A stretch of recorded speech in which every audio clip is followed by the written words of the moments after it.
I'm on vacation every single day, cause I love my occupation. Hey, I'm on vacation. If you don't like your life, then you should go and change it. Hey, I'm on vacation every single day, cause I love my occupation. Hey, I'm on vacation every single day, every single day. Every single day, every single day. Every single day, every single day. Everybody sour like a lemon tree. I'm just smiling down upon my enemies. Do the shit and love it on a daily. You say you hate your job, but you'll never leave, never leave. But that ain't gonna be me, that ain't gonna be me. My brother called me up, said he saw me on TV. I said it wasn't easy, but right now I'm living breezy. Build this engine from the ground up, now my hands, they ain't so greasy, feel me? Hey, I'm on vacation every single day, cause I love my occupation. Hey, I'm on vacation every single day, every single day. Every single day, every single day. Every single day, every single day. Illuminate my future bright, so thankful for everything. Rejuvenating my inner light as I work hard for all I need. Open arms, embracing life and all of which it gave to me. Hard work, it pays off, I'm happy now, it's paying me. Close my eyes sometimes and feel as if I float away. I love the life I live and enjoy the ride along the way. I'll make a living out of living, yeah, that's what I say. I got one life to live and I wouldn't live in no other way. I'm on vacation every single day, cause I love my occupation. Hey, I'm on vacation every single day, every single day. Every single day, every single day. Every single day, every single day. Yeah, Van Gogh, my earlobe, I can't hear, I'm here though. I may be a weirdo, but this is my year, yo. My life may be crazy, my lack of the lazy has let me do shit that I love on the daily. Daily, daily, get to do the shit I love upon a daily. Daily, daily, everybody go and live your daydreams up. Hey, I'm on vacation every single day, cause I love my occupation. Hey, I'm on vacation. If you don't like your life, then you should go and change it. Hey, I'm on vacation every single day, cause I love my occupation. Hey, I'm on vacation every single day, every single day. Every single day, every single day. Every single day, every single day.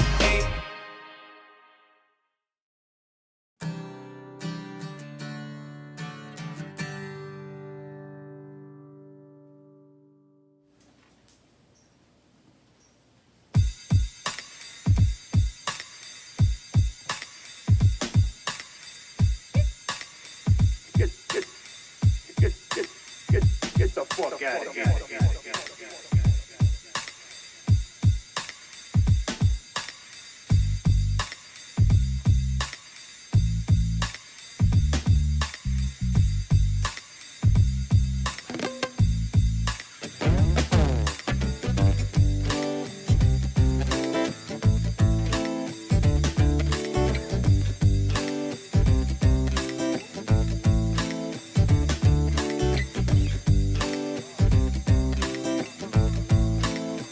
Kevin, come on over here and tell him what time it is.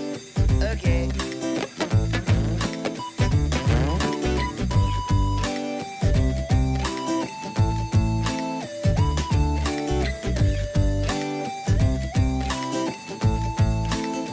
Oh, that's nice, Kevin.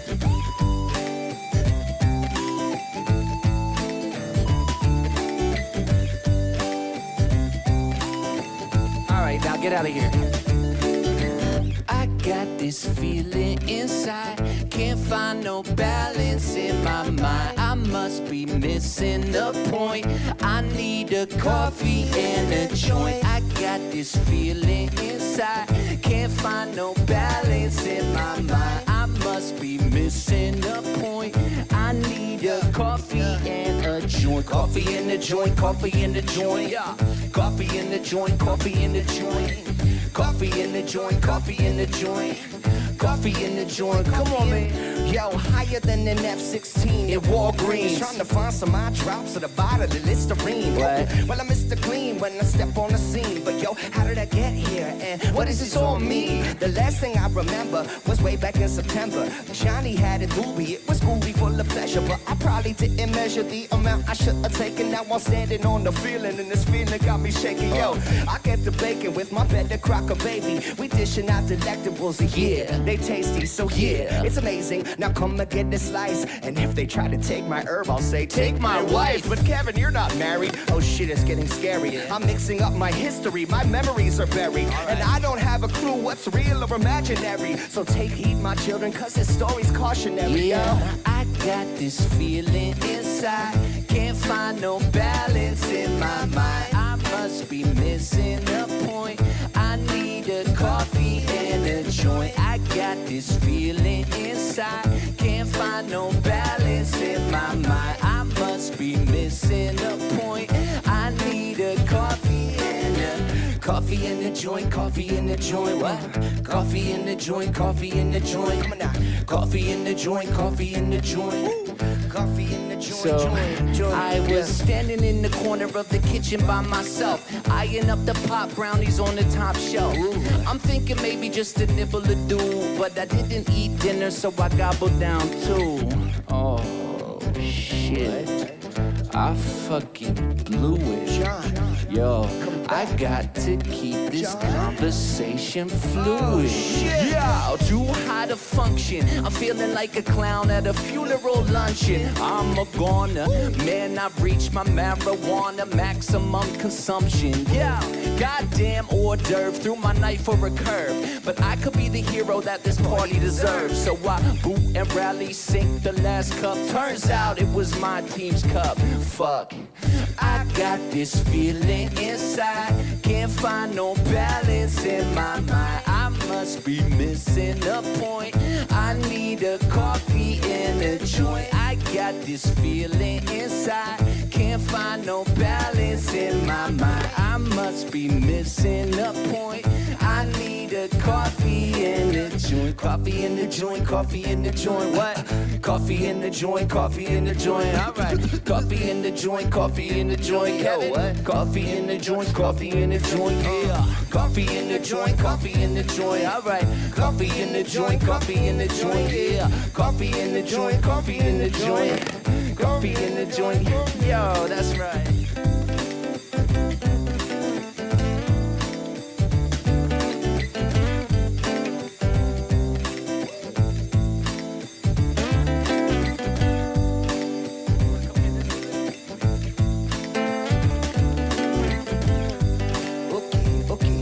Let's take them out.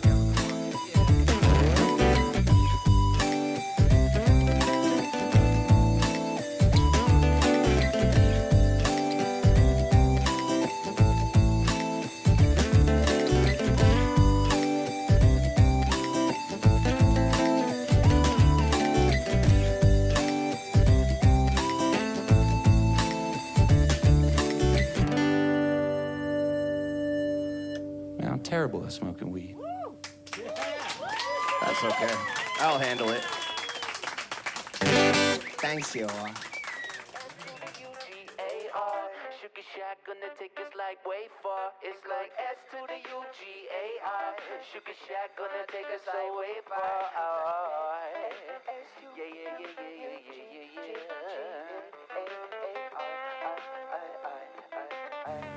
yeah. Morning, all you degenerates out there.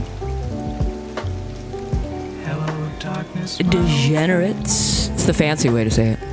I've come to talk with you again. Good morning, pea cunt.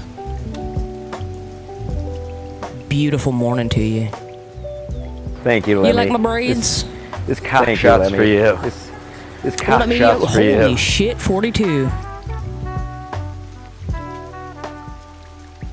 I feel some sort of way about that. Like I want to cry or something.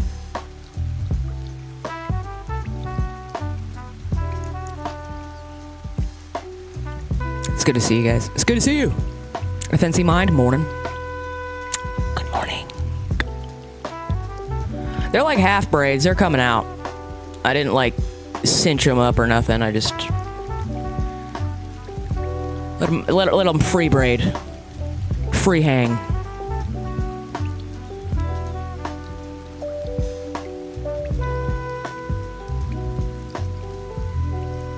It's like prison for my hair.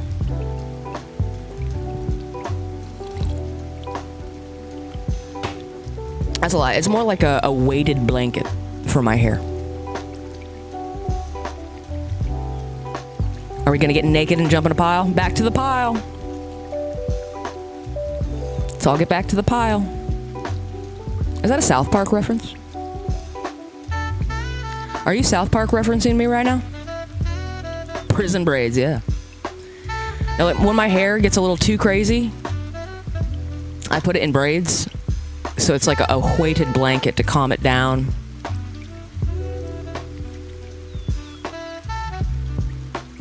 It's still getting a little wily.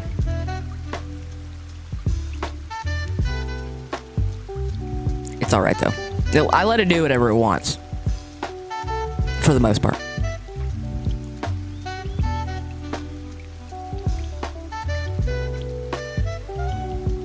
I still haven't gotten papers. So I'm gonna go ahead and just smoke my bong. Put the hat on backwards and we're all jerking our chickens. Oh. You never watched South Park? How in the hell? Also, backwards hat does it for you, Yuzi?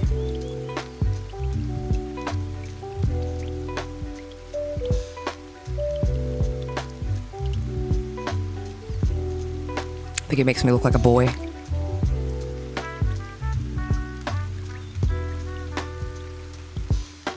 I think it makes me look like an Indian boy. Like feather Indian, not dot Indian. You know what I mean?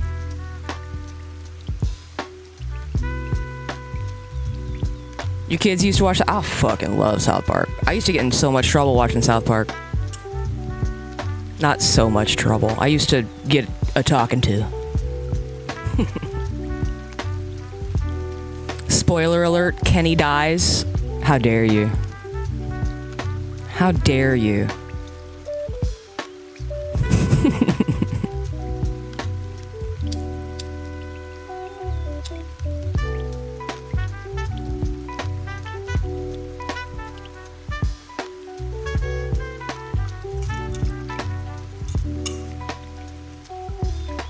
What's up, Oscar Electric? Good morning. Cheers. What's up, MK? Navajo, not 7-Eleven. Exactly. Yes.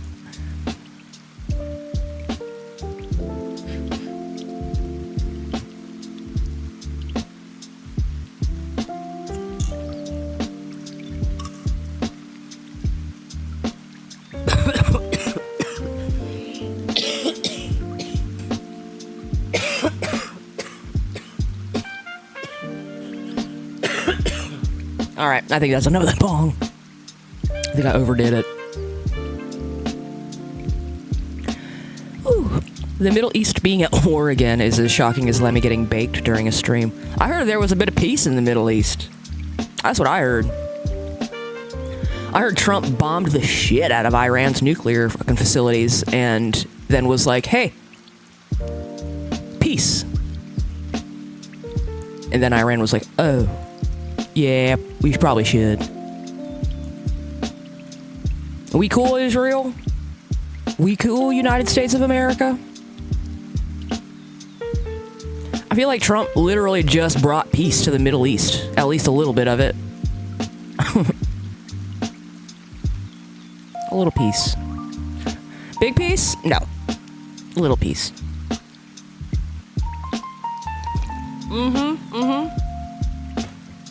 The good guys with the guns. Oh, they stopped the ceasefire? Are they? Oh, so they continued firing? Or...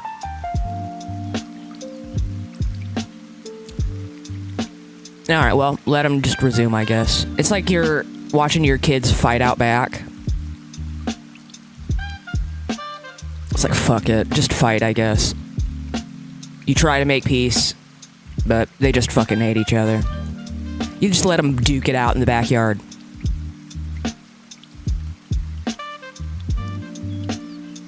I've never been more grateful to be a woman.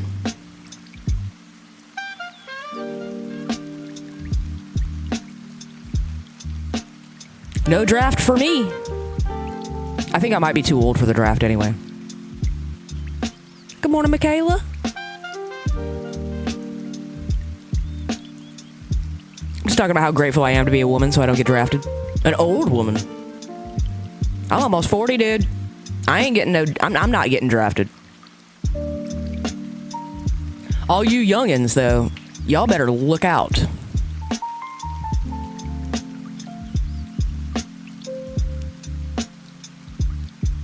Trump has a great drop sound calling Israel and Iran dumb. They don't know what the fuck they're doing. They probably don't. If they did, they'd have nukes. They wouldn't be just trying to make them. They'd already know how. So you'll have to work the factory jobs when the guys get... That's fine with me. That's fine. That's totally fine. I don't mind. By the way, Lemmy, I'm working on a new episode where people have to guess whatever drug Noel Gallagher was on during the 90s interviews. You are a required guest. Fantastic. Fantastic. Lemmy the Riveter. There we go. Yeah. Now, I'll do it. If shit goes down, if there's a world war, I'll do what I have to do. I'll do what I have to do. I have to. It's like a collective thing. Everybody's got to do what they got to do. If the boys are all going off to war, I guess we ladies should hold the fort down here. Just be careful when you come back. Alcohol is going to be illegal again. Just FYI. Weed, totally legal. But alcohol, I'm sorry to say, I'm bringing back prohibition. You might be a great sniper, Lemmy. You can hide and shoot from small spaces. That would be awesome if I could see. If I could see. That'd be super cool. What's up, King Yeti? I'm a pretty good shot. I am a pretty good shot. I do have to, overcompensate for, my lack of being able to see and the... What is it? I have a depth perception issue. Why would women go to the Middle East to help them? Wouldn't that be considered offensive to the Slavs? No, I mean here. I'll hold the fort down here. We'll bring the funner parts back of Islam back with us. Hello, blessed haram. Oh, harem, dude. I'm for it. You want me to cover more of my body in public? Okay. Yeah, I'll do that. I'm totally down for that. That was the only thing I liked about having to wear a mask in public during COVID. I was like, this is actually pretty dope. I feel less uncomfortable making eye contact with people for some reason.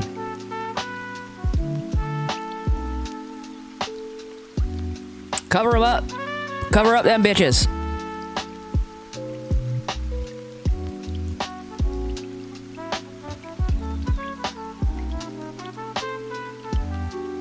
Please.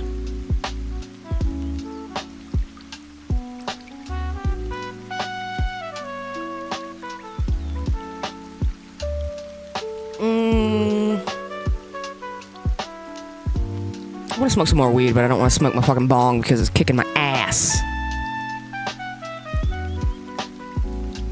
My mom was a crack shot. She could hit an empty shotgun shell with her little 25 pistol. That is so fucking cool. The That's way cool. Very impressive.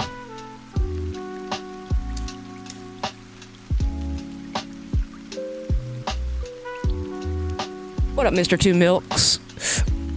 Here's your only warning. If you're wearing earbuds, I suggest you take them out in 5, 4, 3, 2.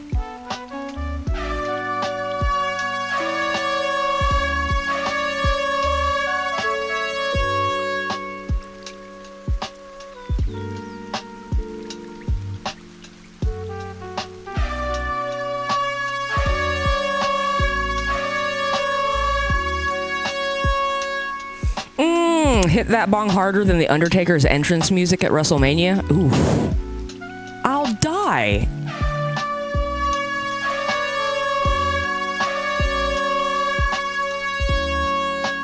I might die. Hold on.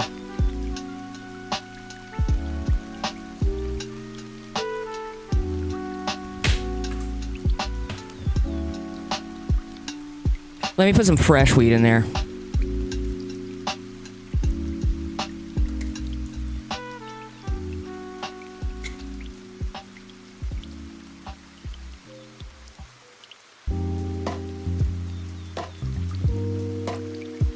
Oh man, I can't find my tiny grinder.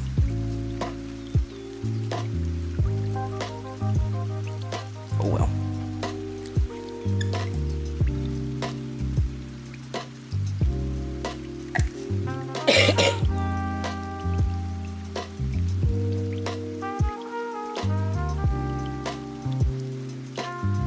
All right, harder than The Undertaker's entrance music, huh?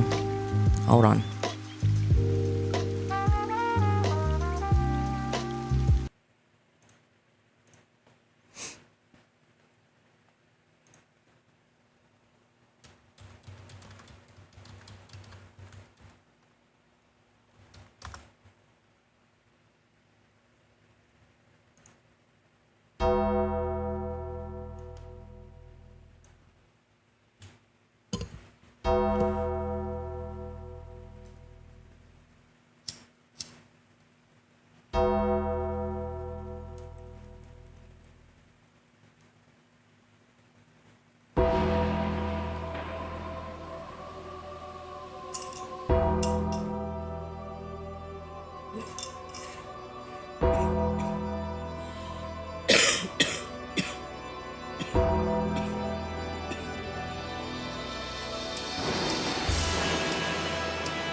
There you go.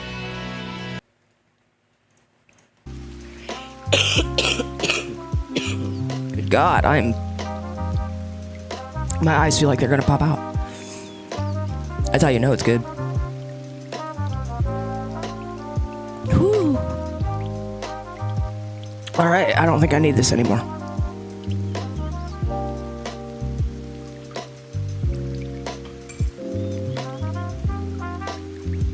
I'm glad I peed before this stream. That's real.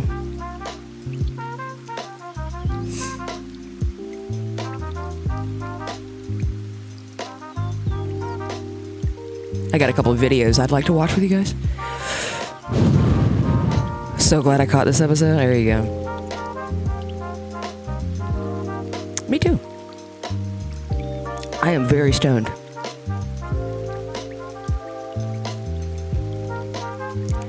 Now do the American Badass Undertaker intro? Okay, hold on.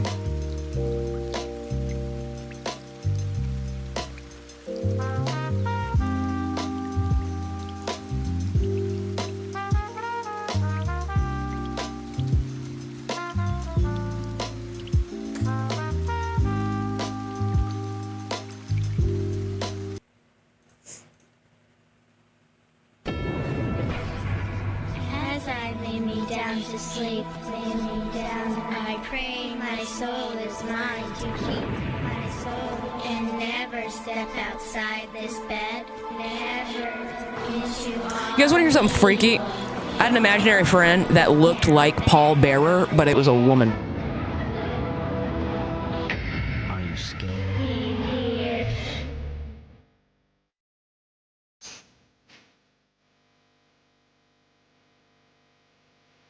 I like the other one.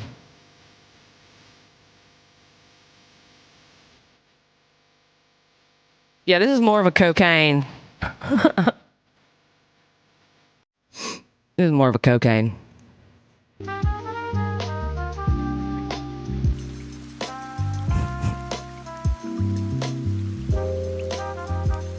Paul Barrett, there you go. Paul Barret. Paula. No, her name was Victoria. My imaginary friend.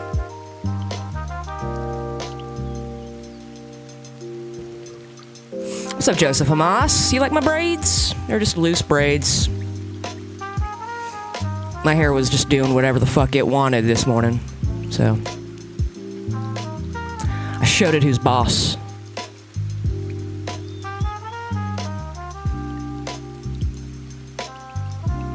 Me, if anybody was confused.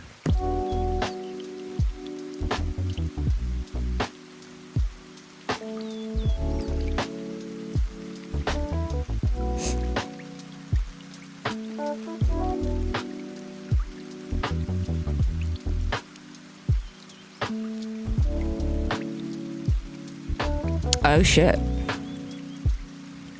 Lemmy, this is your inner thoughts. Time to book that trip to Ireland for a 48-hour arse eating. Is that what I really sound like? Lemmy, this is your inner thoughts. Time to book that trip to Ireland for a 48-hour arse eating. And why does that sound like a question? Thank you, Heezy. Maybe it didn't.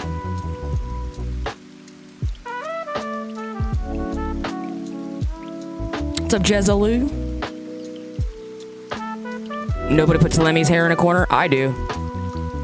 Sometimes it puts me in a corner, though. It tries to choke me out in my sleep. Tries to crawl down my throat. My hair's kind of a dick.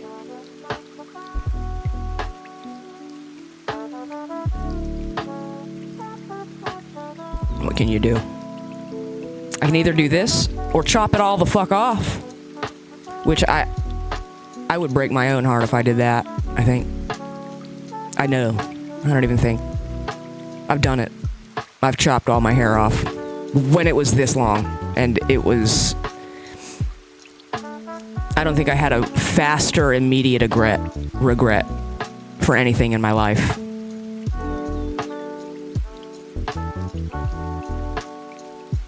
I feel like Samson, man. My hair is my power.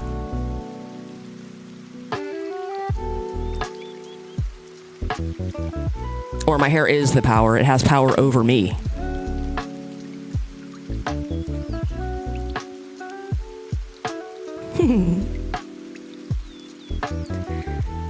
If we could get Lemmy to take Molly on a stream, she would need Rick Martel's theme music. I had an opportunity to do Molly, but I passed it up. I'm scared. I told y'all, I am afraid of drugs at this point in my life. I'm afraid. I'm too afraid of even doing Molly or ecstasy or anything like that. I'm good. I'll stick with marijuana from a trusted source. I don't want to die. I also don't want to destroy my life. I have an incredibly addictive personality. So I gotta be careful. I got an addictive personality and a really high fucking metabolism. So if I want to do drugs, I gotta do drugs. So I don't want to do drugs. I'm good with My leaves, man. Drugs trip on me, says Balls. I believe you. I believe you.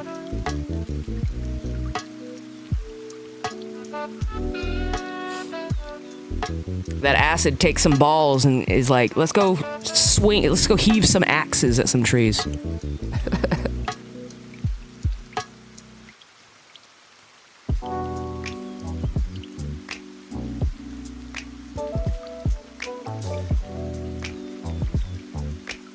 Brittany, oh, what, me shaving my head? I shaved one side of my head one time and cried a lot. Niagara Falls over here. I was gonna do both sides of my head, but it didn't work out that way. There's just something about seeing an entirely, like, I shaved like half my head, and I have a lot of hair. So half my head looked like a full head of hair on the ground. I was like, I don't know about that. I didn't like it. I didn't like it at all.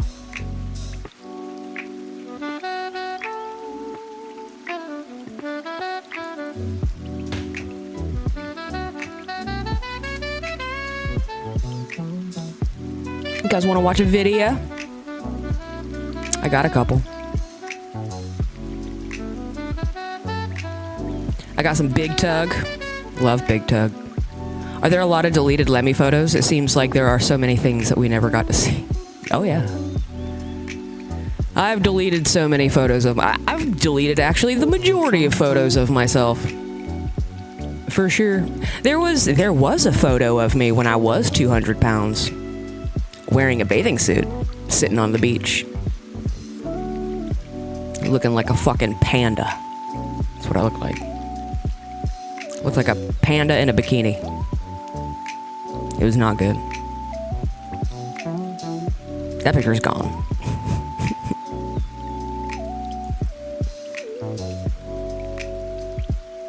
What do you call a lady with one leg? Eileen? Very funny. What's up, Crash King? Good morning. No, you will never see that. That picture is gone. Gone forever. It was a hard copy picture. It wasn't even digital. Bad. It was so bad.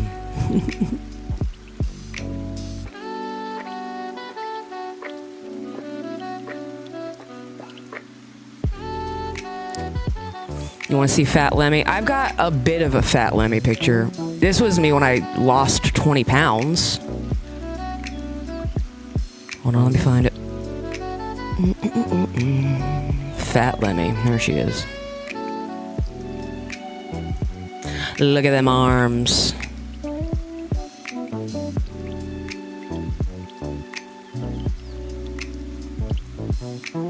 Fat bitch.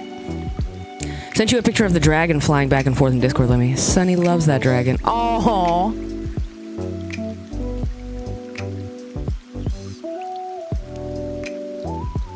You fat Lemmy stream. It's gonna take a while. Crash King, this was me at about 185 pounds. So yeah, I was fat. You see those tits? Those are D's, baby.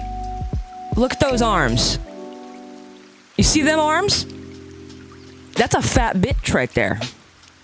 That's a fat bitch. I'm 5 foot. Nothing. 200 pounds is fat for a short girl.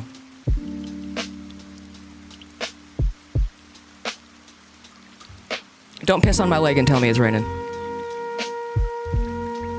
Don't.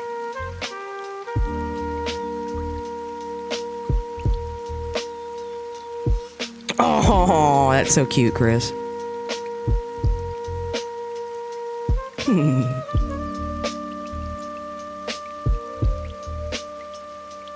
Yeah, I'm only 5 foot, dude. I'm a little guy.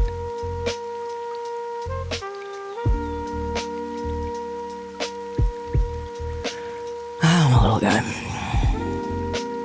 Yeah, I'm actually 6'2", but the joke is she's tiny, exactly. No, I'm little, dude. I'm little.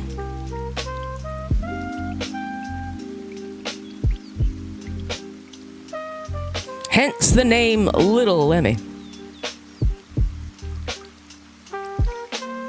Show us you beside a horse. I don't have a horse here. You see me standing beside stuff? Shit. I don't really have anything around me that could...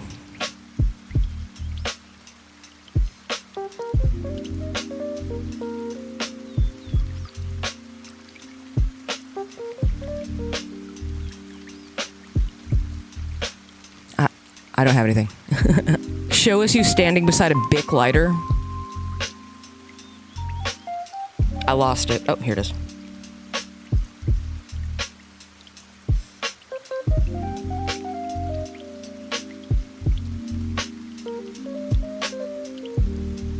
I got lucky when I was fat. I just grew to 6'4", and everything got spread out, and I just got lanky. The downside is I look like a newborn giraffe when exiting vehicles. Oh no, you want to hear something funny? You want to hear something funny? I'm 5 foot, okay? 5 foot nothing. 5 foot no change. My 14-year-old son is 6'4".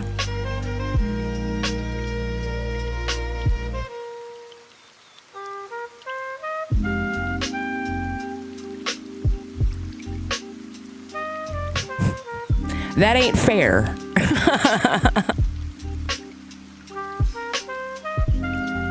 He is. The doctor projects him, his pediatrician projects him to be at 6'9" when he is done growing. He's also quite lanky. My mom's only 5'3", so I got a similar dynamic. My mom's about 5'2". My mom's 5'2". My mom and my sister are both 5'2". My ex-husband is 6'4", though, so I know where my son got his height. Not me. Not from me.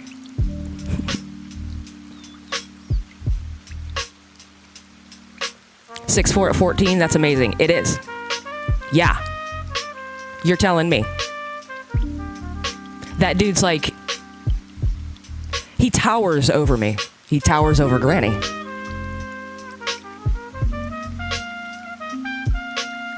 He sees eye to eye with his dad.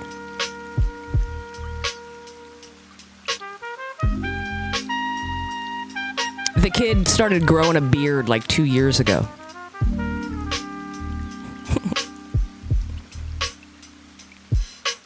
What the fuck? Is he one of them there basketballers? Nope. Doesn't have a sporty bone in his body whatsoever.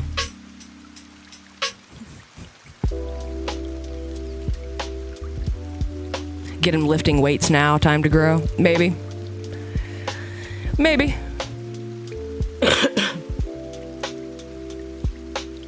He towers over Granny in comedy too, just like everyone else does. You know what's funny is he did say something fucking hilarious when I was when I went and got him. This was like a year ago. He was playing this game, and I was like, "What are you playing?" He's like, "This game or whatever." And I was like, "What's the premise of the game?" He's like, "Well, you have to like pop these balloons as monkeys." And then he looks at me, dead serious, and goes, "I mean like actual monkeys, not black people. I don't want to sound like a racist." Funniest fucking thing I've ever heard in my life.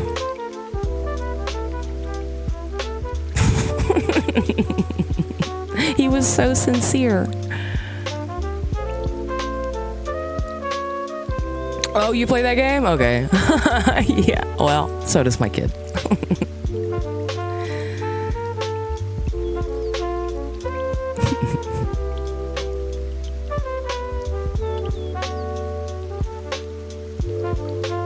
What's up, Acid Dust? Morning. Good morning, everybody. All of you are so damn pretty. April has her cum glasses on. You've earned it. Hi, everybody. Rung, dung, dung, dung, dung. Good morning.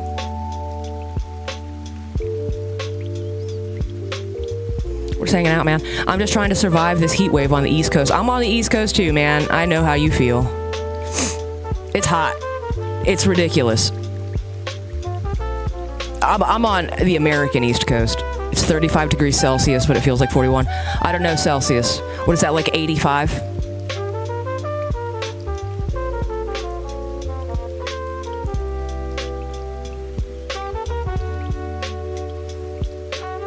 '86 on the East Coast, Canada. Oh, jeez.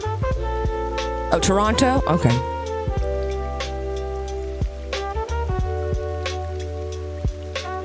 So it's about in the 80s. Let's see what we got going on here.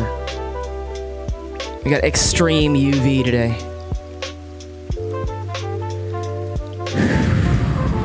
It's 80 degrees, feels like 87, with 84% humidity.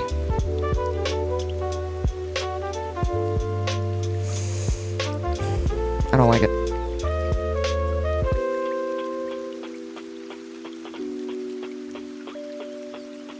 I don't like it at all. Celsius is what Aaron drinks. I read an article that Celsius is made from like the fucking foam off the top of waste, like piss and shit from, you know, water cleaning factories or whatever. Treatment centers, treatment facilities. You know what I'm talking about? That foam that collects on the top of all that shit. That's what I heard. Thank you, Lemmy. This cock shot's for you. Thank you, dude. Thank you. Thank you, Astro. Crash King, enjoy the emotes. Aspartame is fecal oriented. I know that shit's not great for you. I decided to sell my house, get a truck and a camper, clear my debt, and take to the roads a freed man. That's what's up, man. How are you feeling about that shit? Fucking untethered. Untethered is what you are. That's an awesome way to live. That's an awesome way to be, man.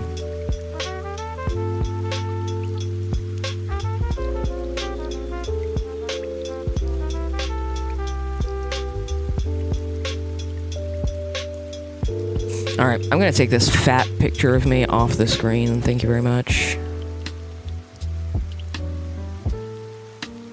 Thank you very much.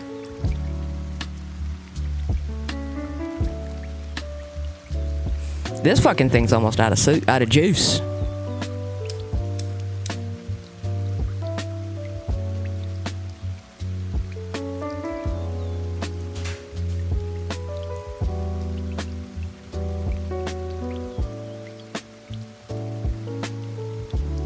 I'm pretty sure that was Gacy.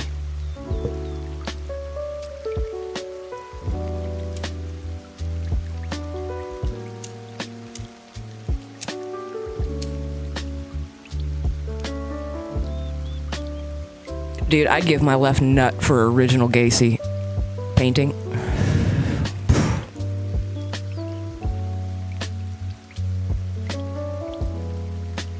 I think that we need to see is video footage of Lemmy walking. We've seen her stand up and sitting down, but can she walk? I can walk. A little, not much.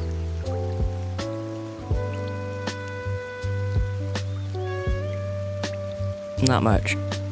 If I sweat too much and get like any kind of moisture on my legs, I turn into a mermaid. And then I can't walk. I tried, I just look like a retard. Flopping around on the ground. I don't. That doesn't really happen. I'm lying. I can walk. I can walk from here to the damn coffee maker.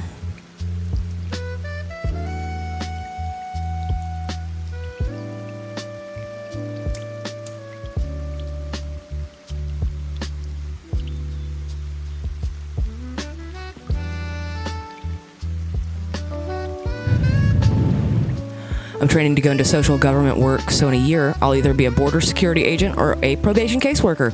Well, whatever you're doing, make sure you get fucking therapy included.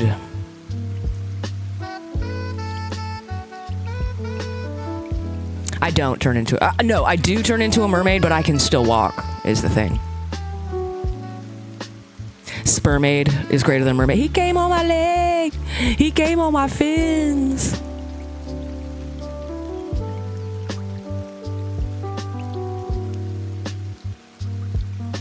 Little tiny steps. Tick, tick, tick, tick, tick, tick, tick, tick, tick, tick.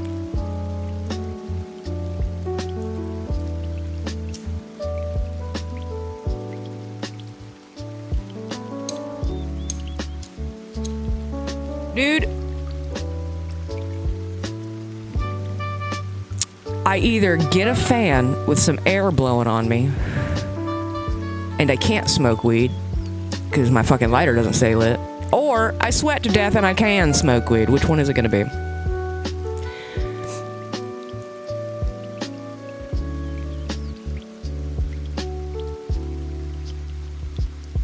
Early onset compassion fatigue, I hear, comes with a job, so who needs therapy? You need therapy. And I'm not saying that to be mean. That is a hard job. That's a taxing job. Physically and emotionally, mentally. Both of those things.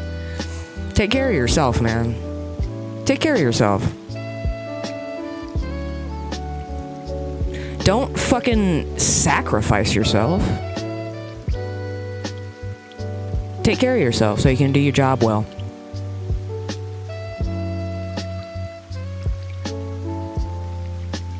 Some people feel really bad about taking care of themselves. Like, why? Why? Would you feel bad about taking care of a friend?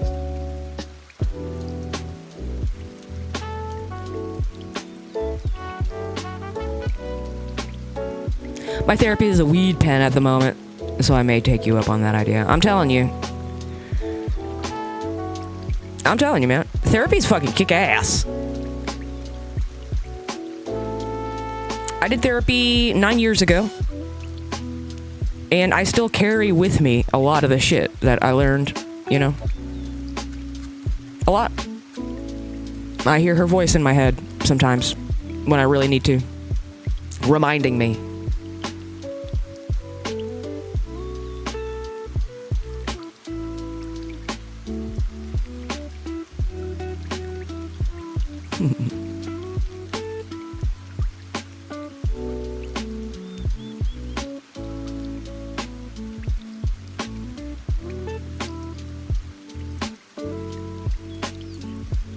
Grab his dick and twist it!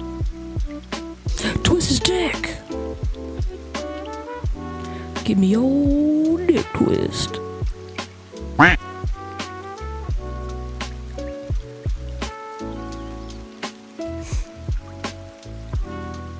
Taking care of people is a pain in the ass. Taking care of myself is even worse. But you got a case of apathy. That's what you got. And no judgment. Apathy happens. Apathy happens, dude. To the best of us. Apathy happens to me.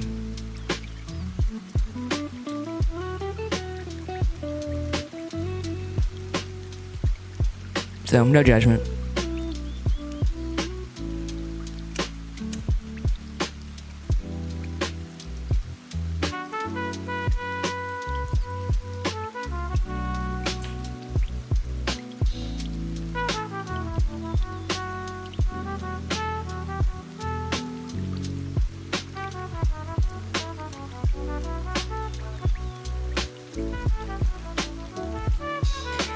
You know what makes me sad, says Husey. Ski Mask will never get to see how awful Happy Gilmore 2 will be. Or maybe Ski Mask got the last night he got to skip on a post Happy Gilmore 2 world. No, I think Happy Gilmore 2 is gonna be okay. I think it's gonna be okay.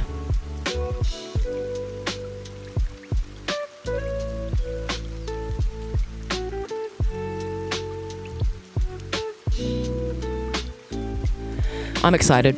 I was thinking about Adam Sandler this morning. I was watching a couple clips from 50 First Dates.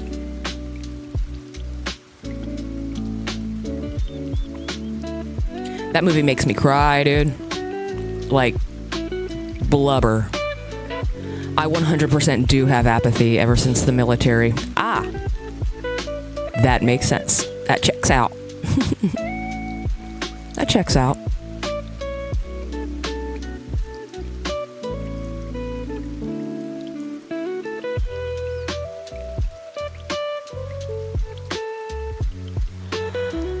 That checks out, buddy.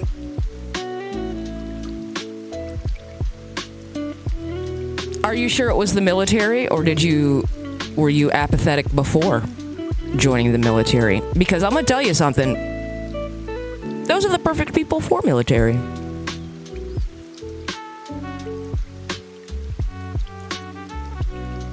Oh, you need a job done? Gotcha. I don't even feel any which way about it.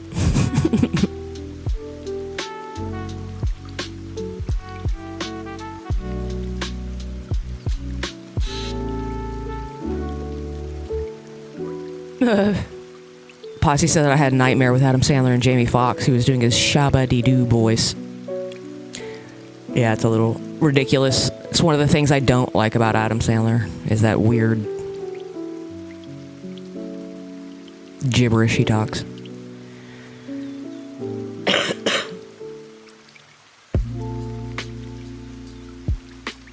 Do you enjoy the smell of fish like Drew Barrymore? Fresh fish. Not gross like old fish. Fresh fish smells fine though. It smells like the ocean.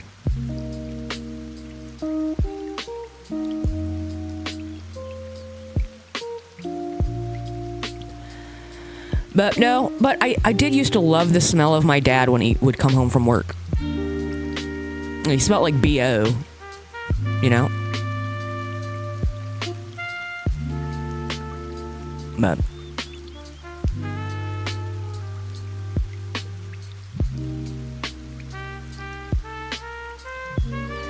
I'd put his jacket on when he got home from work. He would put it on the back of the chair, and I would put it on because it made me feel like a badass.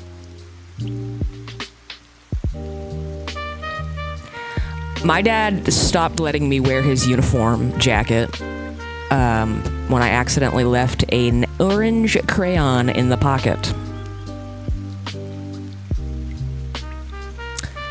Forgot it in there.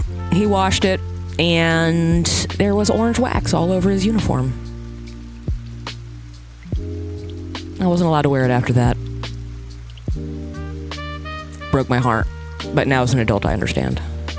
Artie Lang said that Adam Sandler once has mud-hurt intercourse with Juliette Lewis in a toilet at the New York Comedy Store while she was on PCP. Oh my God.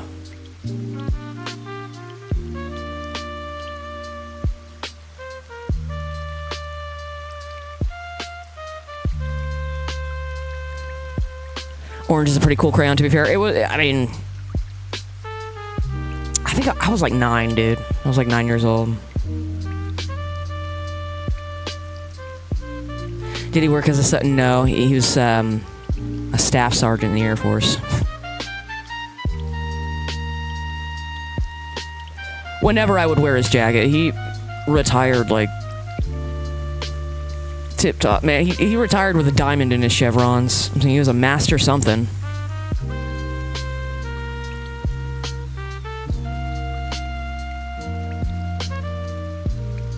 Whenever my mom travels, I steal a shawl from her, put it on my pillow because it's comforting to sleep. Yeah, absolutely. Absolutely.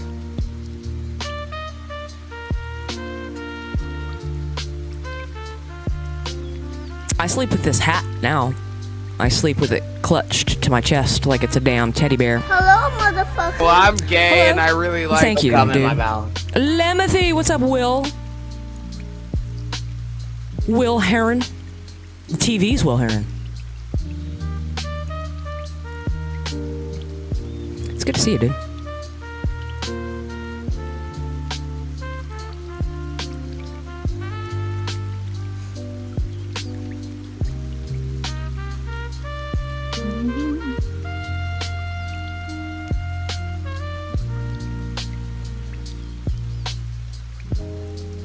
I want to know more about the crayons.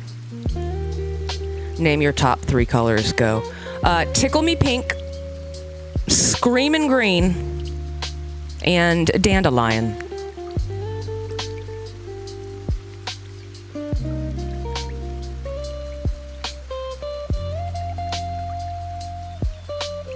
Same answer, Joseph Amos. Same answer. That's kind of what I based my favorite crayons on in the first place. Which ones look like they'd be fucking delicious. Tickle Me Pink, Screamin' Green, and Cerulean. I'm gonna go ahead and change that last one to Cerulean. Delicious.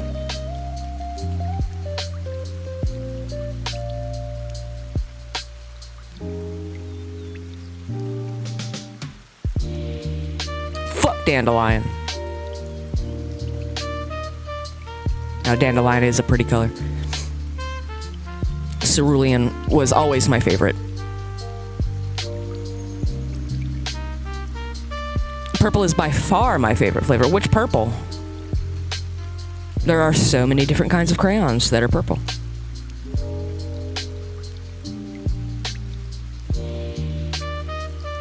You got like violet, ultraviolet, lavender, lilac.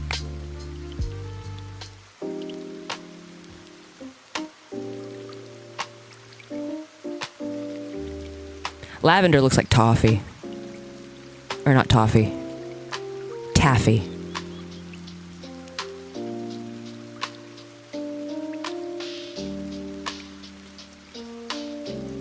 Three favorite crayons. Ball says orange, taupe, and salmon. What about apricot?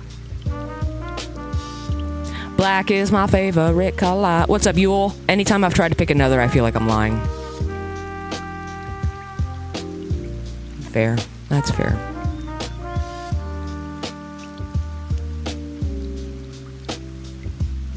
And good morning.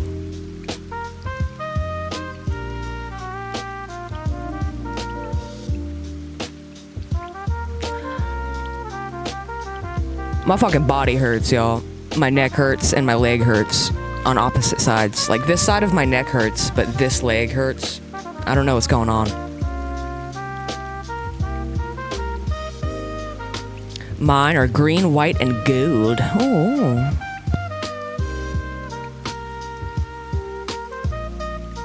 I thought you were going to say orange. Just painted some lawn furniture and it looks like candy. Me and Balls want to eat it, Lemmy. Sent pics. Let me see that thing.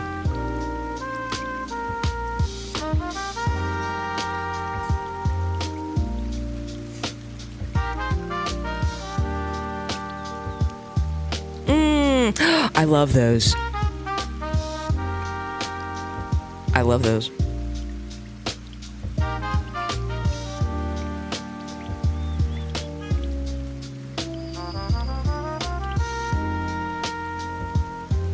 It tastes like paint. It looks like taffy.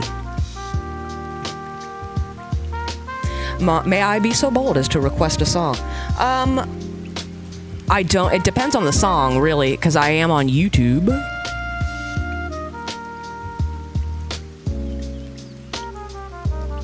So we do have to be careful with the songs that we do play.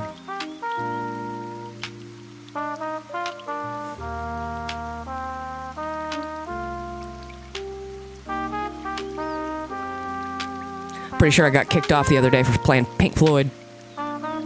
Maybe the Aerosmith. I don't know.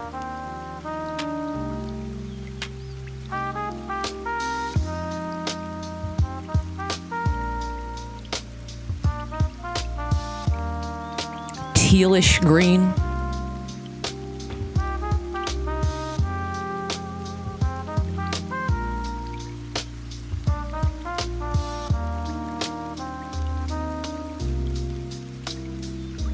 Hit the like button.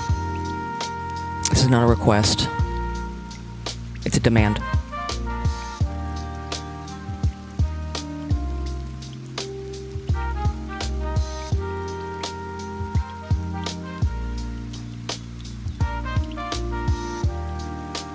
God, I wish I had papers. I want to roll a joint so damn bad.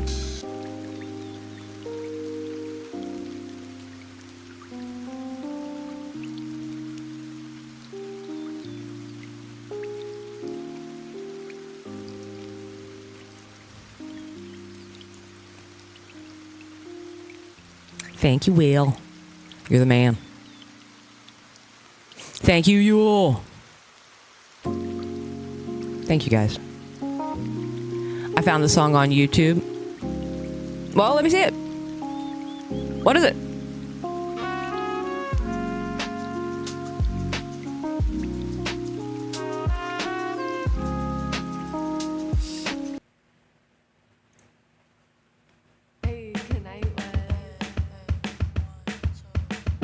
You don't gotta be alone, stay right here and now. I'll be here with you, staring at the stars. Summer's on, yeah.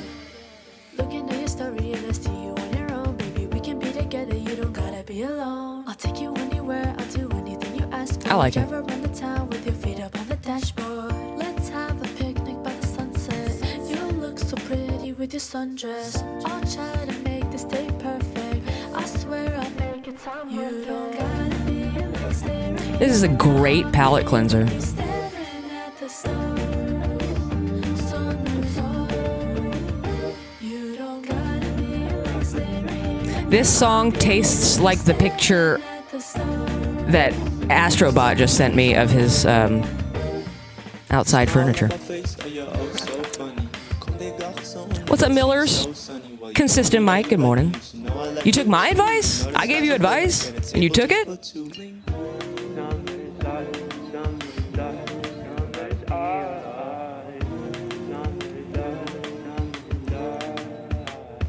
You don't gotta be alone, stay right here and now. I'll be here with you, staring at the stars. Summer's on. You don't gotta be alone, stay right here and now. I'll be here with you, staring at the stars. Summer's on.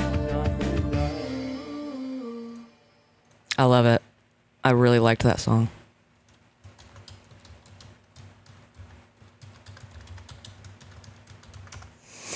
I'm going to go ahead and counter that with this.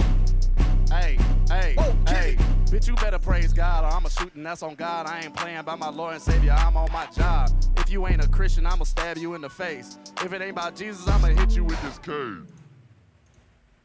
Jesus is the one. Hell yeah, praise Jesus Christ, nigga. Free Palestine, free TK. It's the trap game. Abraham Lincoln, 416 bars ago.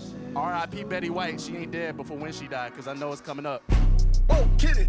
Hey, little bitch. How you not gonna fuck on a real nigga? Yeah, I'm getting paid, still late on my bills, nigga. Yo, bitch at my crib, I just let her charge the iPhone. Ask me if these diamonds now, bitch. These some rhinestones. Armpit musty, Reeboks dusty. My show got canceled cause white folks don't trust me. Now I'm in the strip club with glue on the bottom of my shoe, nigga. That's how I'm due. Hey, I'm stealing money from these bitches. I'm hitting licks. Oh, man. Will Heron, I thought you said I picked up a kid last night. Why? Why? Hold on, I got this hook. Hey. I'ma dip my balls into some $1,000 dressing. Cause I got depression. I'ma avoid my taxes, then I'ma get arrested. Cause I got depression. I'ma rob my mama and I'ma spend the money on an old Chevy. Cause I got depression. Everybody know, nigga, you need to learn your fucking lesson. Nigga, I got depression. Hey, shout out mental illness. Shout out mental illness. Dude, if you got a mental illness, like, fucking turn up, dude. Like, that's a one lives, one dies type furniture setup. Dude, you're medicated, you're not medicated, dude. Like, seriously, fucking, bro, I put my dick in a bag of Doritos and made this nigga bitch suck the dust off the tip. Oh, absolutely, Joseph Hamas. That's like one of my favorite things on the entire internet.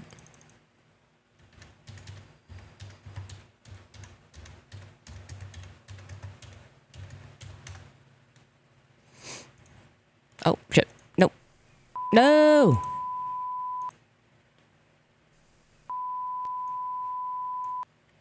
There we go.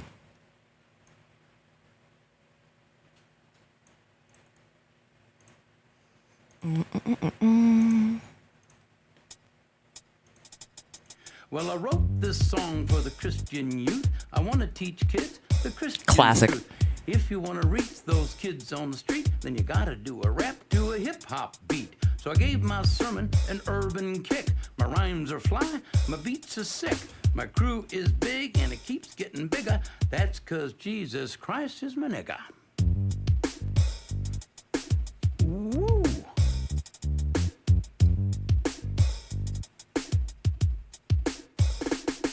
He's a life changer, miracle arranger, born to the virgin mom in a manger. Water to wine, he's a drink exchanger, and he died for your sins. I preach the word, that's my gig, and I rhyme better than Notorious Big. All the other MCs, I wish them well, but if you live in sin, you burn in hell.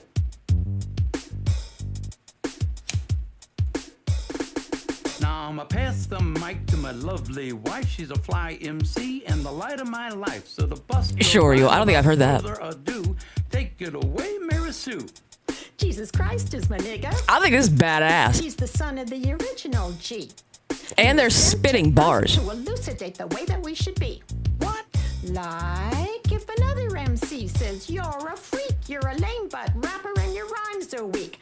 I don't get mad and I don't critique. I forgive him and turn the other cheek. I don't. This is awesome. And I don't brag. I don't cuss. And my pants don't sag. I do exude a little Christian swag, and I'm proud to be an American. Jesus Christ is a nigga. He says Jesus really is, though, and he didn't know his real dad, and he never had a paying job. Jesus Christ is a nigga. Went to school on everybody else's dime. You see, he's an honest, caring, peace-loving nigga like me. If you do drugs and you think you're cool, you need to come to Sunday school. Put those drugs in a garbage can. Stand up tall, you're a Christian man. Word up. I'm freestyling. Hit me.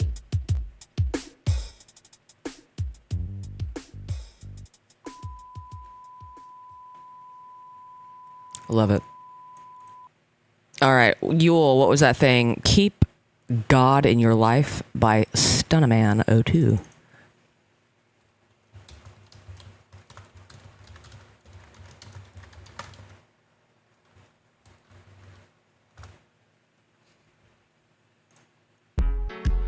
God is good all the time, all the time.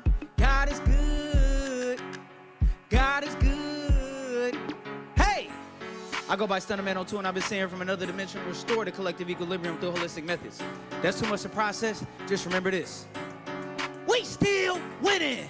Fuck nigga, keep God in your life. Fuck nigga, keep God in your life. Fuck nigga, keep God in your life.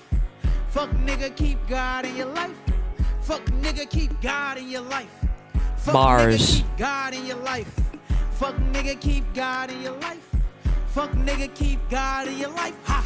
Hey, I'm big stepping on the devil's head. When I can't see, I praise God. I get ahead. Partner got that devil's lettuce. It smell like deviled eggs. She on demon time. Trying to suck till I can't feel my legs. All them different drugs. Trying to get the most high.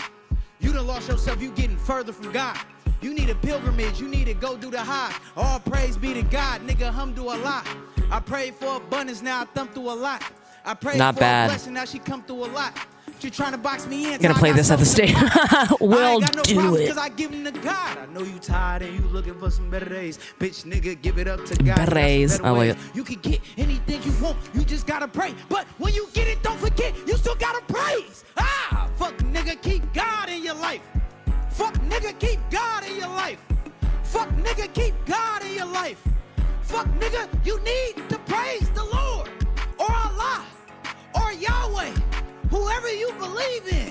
You know what I do? I'm gonna, next time I go to the store, Hey, look, ha, God bless I'm gonna all the connect my traffic. phone into the speakers of the car, and I'm gonna sit in the parking lot with this as loud as I possibly can with the windows down. Give it up to God. That's the answer to my problems. A list of things I need. I'm praying God to solve them. I need racks. Little nigga. white girl I need in a little stacks, white I need car. plaques, nigga. I need everything. If you God, give me that, nigga. I ask you for money.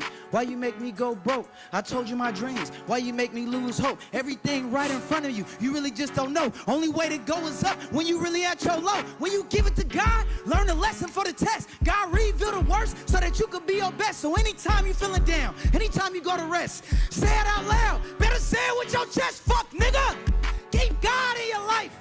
He just gave us all permission. Fuck nigga, keep God in your life. You need to praise the Lord right now. Keep God in your life.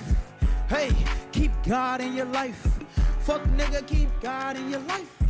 Fuck nigga, keep God in your life. Hey, we need to keep God in our lives. We disconnected from the spirit, from the higher power. So whatever your denomination, whatever you believe in, please put God first. Other than that, we stand away from these heathens, from these demonic.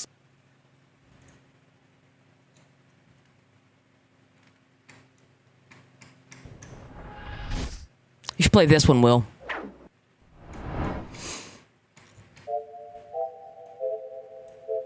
Hello? Anybody can be my nigga, man. To be real, everybody a nigga to me. You know what I'm saying? I say my nigga all the time. You know, I be a white dude, black people, you know, don't matter who it is. I just be like, yo, what's good, my nigga? You know what I'm saying? Everybody, like, nigga, that's just a word, bro. Like, we can't, the word only have as much power as you put to it. You know what I'm saying? You gotta tap into a deeper level, you know what I'm saying? Think higher. Let the white kid say nigga. Let the white kid say nigga. Let the white kid say nigga. Let the white kid say nigga. They probably gon' say it anyway. They already say it every day. White girls, I ain't tripping, boo. White man be my nigga too. Let the white kid say nigga. Let the white kid say nigga. Let the white kid say nigga. Let the white kid say nigga. They probably gon' say it anyway. They already say it every day. White girls, I ain't tripping, boo. White man be my nigga too. I don't fight hate with hate. No. Keep the hate out my face. People be so amazed by what I'm about to say. Okay. Everybody is a nigga. What? White, black, yellow, brown. Really? Skin color don't matter. What? You can still be down. I ain't never been racist. Yeah. I ain't never been dumb. Either smart or you stupid. You can only pick one.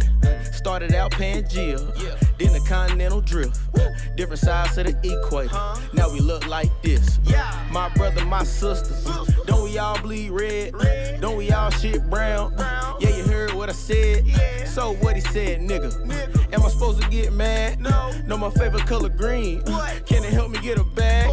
Let the white kid say nigga. Let the white kid say nigga. Let the white kid say nigga. Let the white kid say nigga. They probably gon' say it anyway. They already say it every day. White girls, I ain't tripping, boo. White man be my nigga too. Let the white kid say nigga. Let the white kid say nigga. Let the white kid say nigga. Let the white kid say nigga. Husey says back in the day, he said, plus Jesus is one female he hung out with, a hoe. That's not real. That's not true. Mary Magdalene has that reputation because a bunch of men didn't want to follow a woman. Jesus was like, yo, Mary Magdalene over here is like my right-hand man. She's the only one that actually like gets the fucking message. So after I inevitably die, you guys are gonna have to follow her lead. And all of his other apostles are like, no.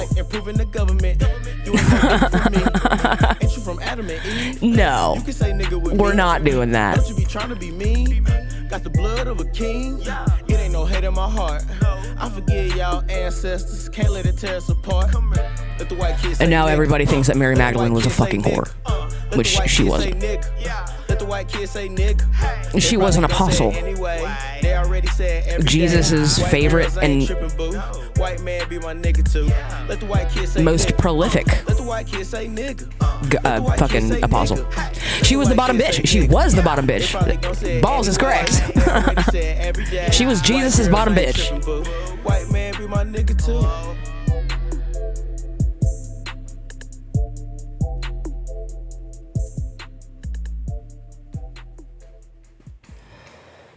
He did have an interaction with prostitutes, though. He hung out with prostitutes, which is totally based and awesome. Hung out with prostitutes, thieves, murderers, bikers, Scientologists.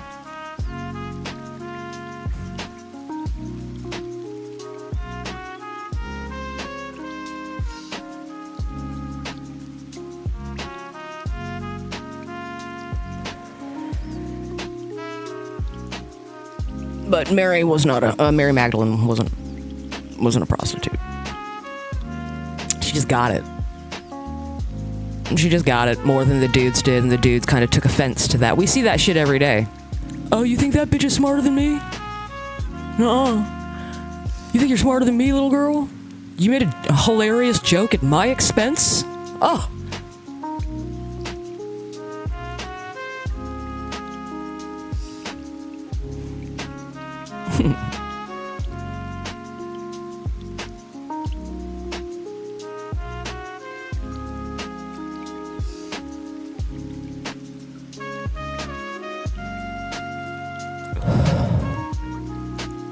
There's also a story that Jesus and Mary Magdalene settled in Italy and had popped out a few kids.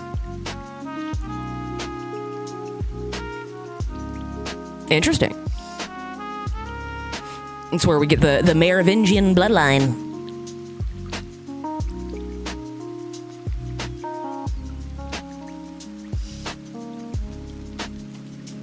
Speaking of religion, I've got a video here that I want to watch real bad. I don't know if I want to watch it with you guys or if I want to just watch it by myself, but every Game of Thrones religion explained in 14 minutes. The clickbait got me. It got me, dude.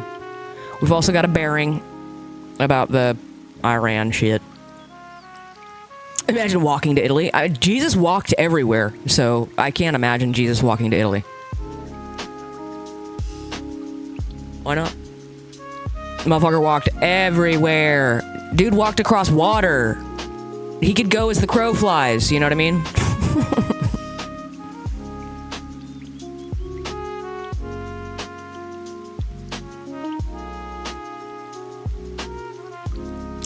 A little taste in history? We might do a little tasting history. What the F? David Blaine? What's up, X-Corp?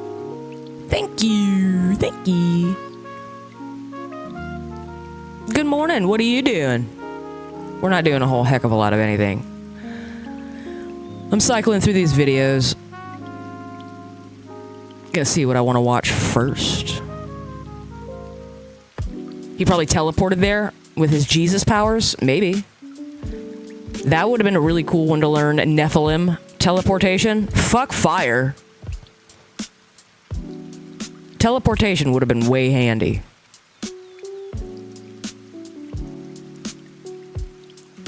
Fuck weapons.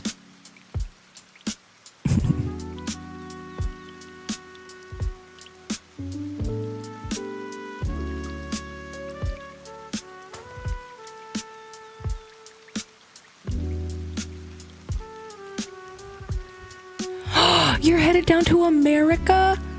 Hell yeah. What are you doing? Business or pleasure?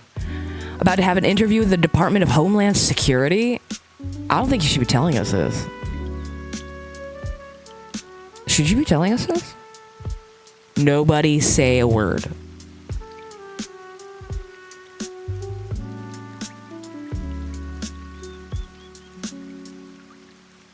I don't know what that is, X-Corp. I don't know what a Nexus card is. I'm an American with no plans on leaving.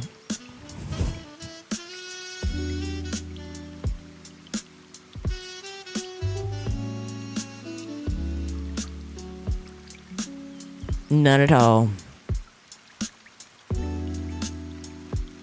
Oh, how were people with Down syndrome treated in prehistoric times? That's interesting. Did they find, like, Downsy bones? How do they fucking know? Okay, I gotta get back to work. Get wasted and send me leg stuff. Okay. Will do. Will do. Nexus card is kind of like TSA pre-check. No lines at the airport. Oh. That's what's up. That's like having a platinum card. That's pretty cool. Oh, I like it.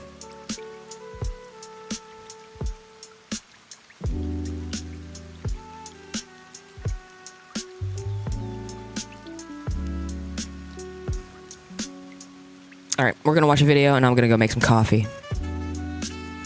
Which one should we do first? I really want to watch this Game of Thrones one. a lot.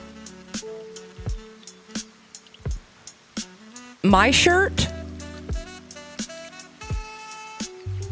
Are you talking about my shirt? Oh, you're gonna love this. I've had this shirt since I was 15 years old. X-Corp.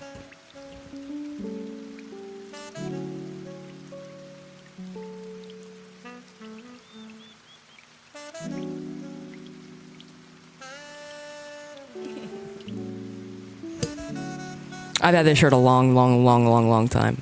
Obviously, look at the fucking...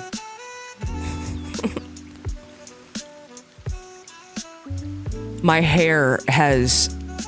Because I usually have my hair like this. My hair is usually over this side.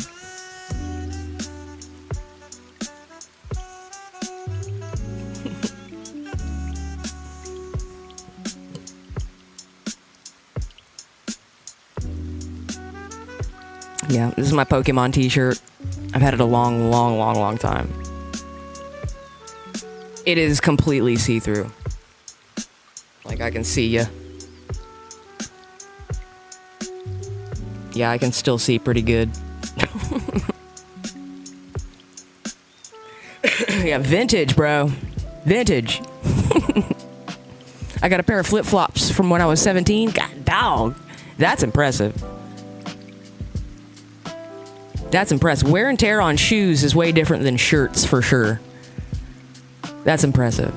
What the fuck kind of flip-flops are they? Because I need a pair. Didn't they all look a little downsy in prehistoric times? I mean, yeah. That massive head. But, excuse me. They are indoor flip-flops. Alright, you Japanese? Do you think you might be turning Japanese? Do you really think so?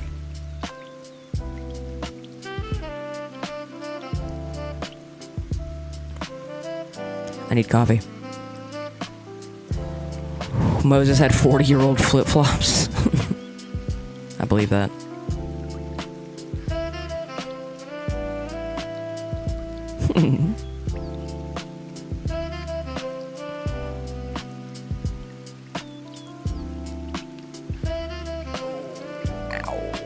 Alright, I'm gonna go make some coffee. I'm gonna put a fucking video on like I've been saying I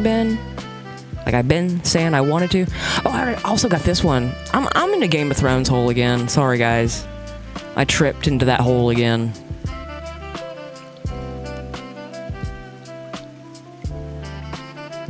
Mary had flip-flop flaps, allegedly. You know what? I'll roll with that.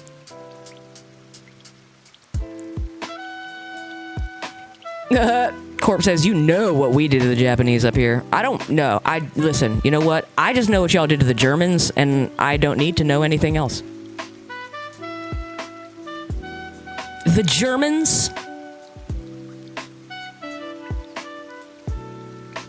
Y'all got the motherfucking Germans walking on eggshells. I don't need to know nothing else about Canada.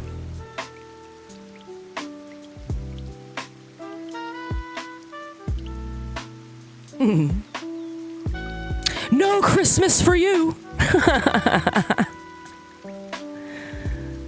All right. Let's watch some Big Tug.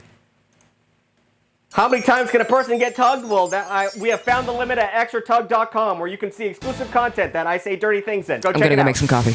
Conspiracy theories. Something that your uncle was not prepared to deal with during the pandemic, and now you don't talk to that side of the family anymore. But listen, sometimes stuff doesn't add up. Or it does add up in a bad way. For example, do the letters ITANIMULLI mean anything to you? That's right, it's Illuminati spelled backwards. Are you scared yet? Well, if you add .com to the end of that backwards spelling, things get a little bit scarier. If you take that little domain name and throw it into the Google search bar, you will be brought directly to the homepage of the NSA. say. That's right, everybody. The government is evil. Case closed, pussies. That's right. Secret societies exist. I knew my uncle was onto something when he kept mentioning rock against communism. I'm sure that doesn't have any secret side meaning that's horrible. Of course, only after a few minutes of research do you find that redirected domain name was the work of a couple pranksters in Utah, Mormons. But for many people, their brains are too small and pea-like to not freak out over what originally is a joke. The joke is then upgraded to misinformation, which eventually becomes confirmation bias. Which, if you don't know what confirmation bias is, the definition from Google is tendency to search for, interpret, and favor information that confirms our prior beliefs or values. And that leads to a bunch of incredibly stupid and unbelievably bad shit happening across this great United States. So it's kind of hard to know where to stand with these ideas of conspiracy. On the one hand, if you already think the government is controlled by liars from elite backgrounds, which in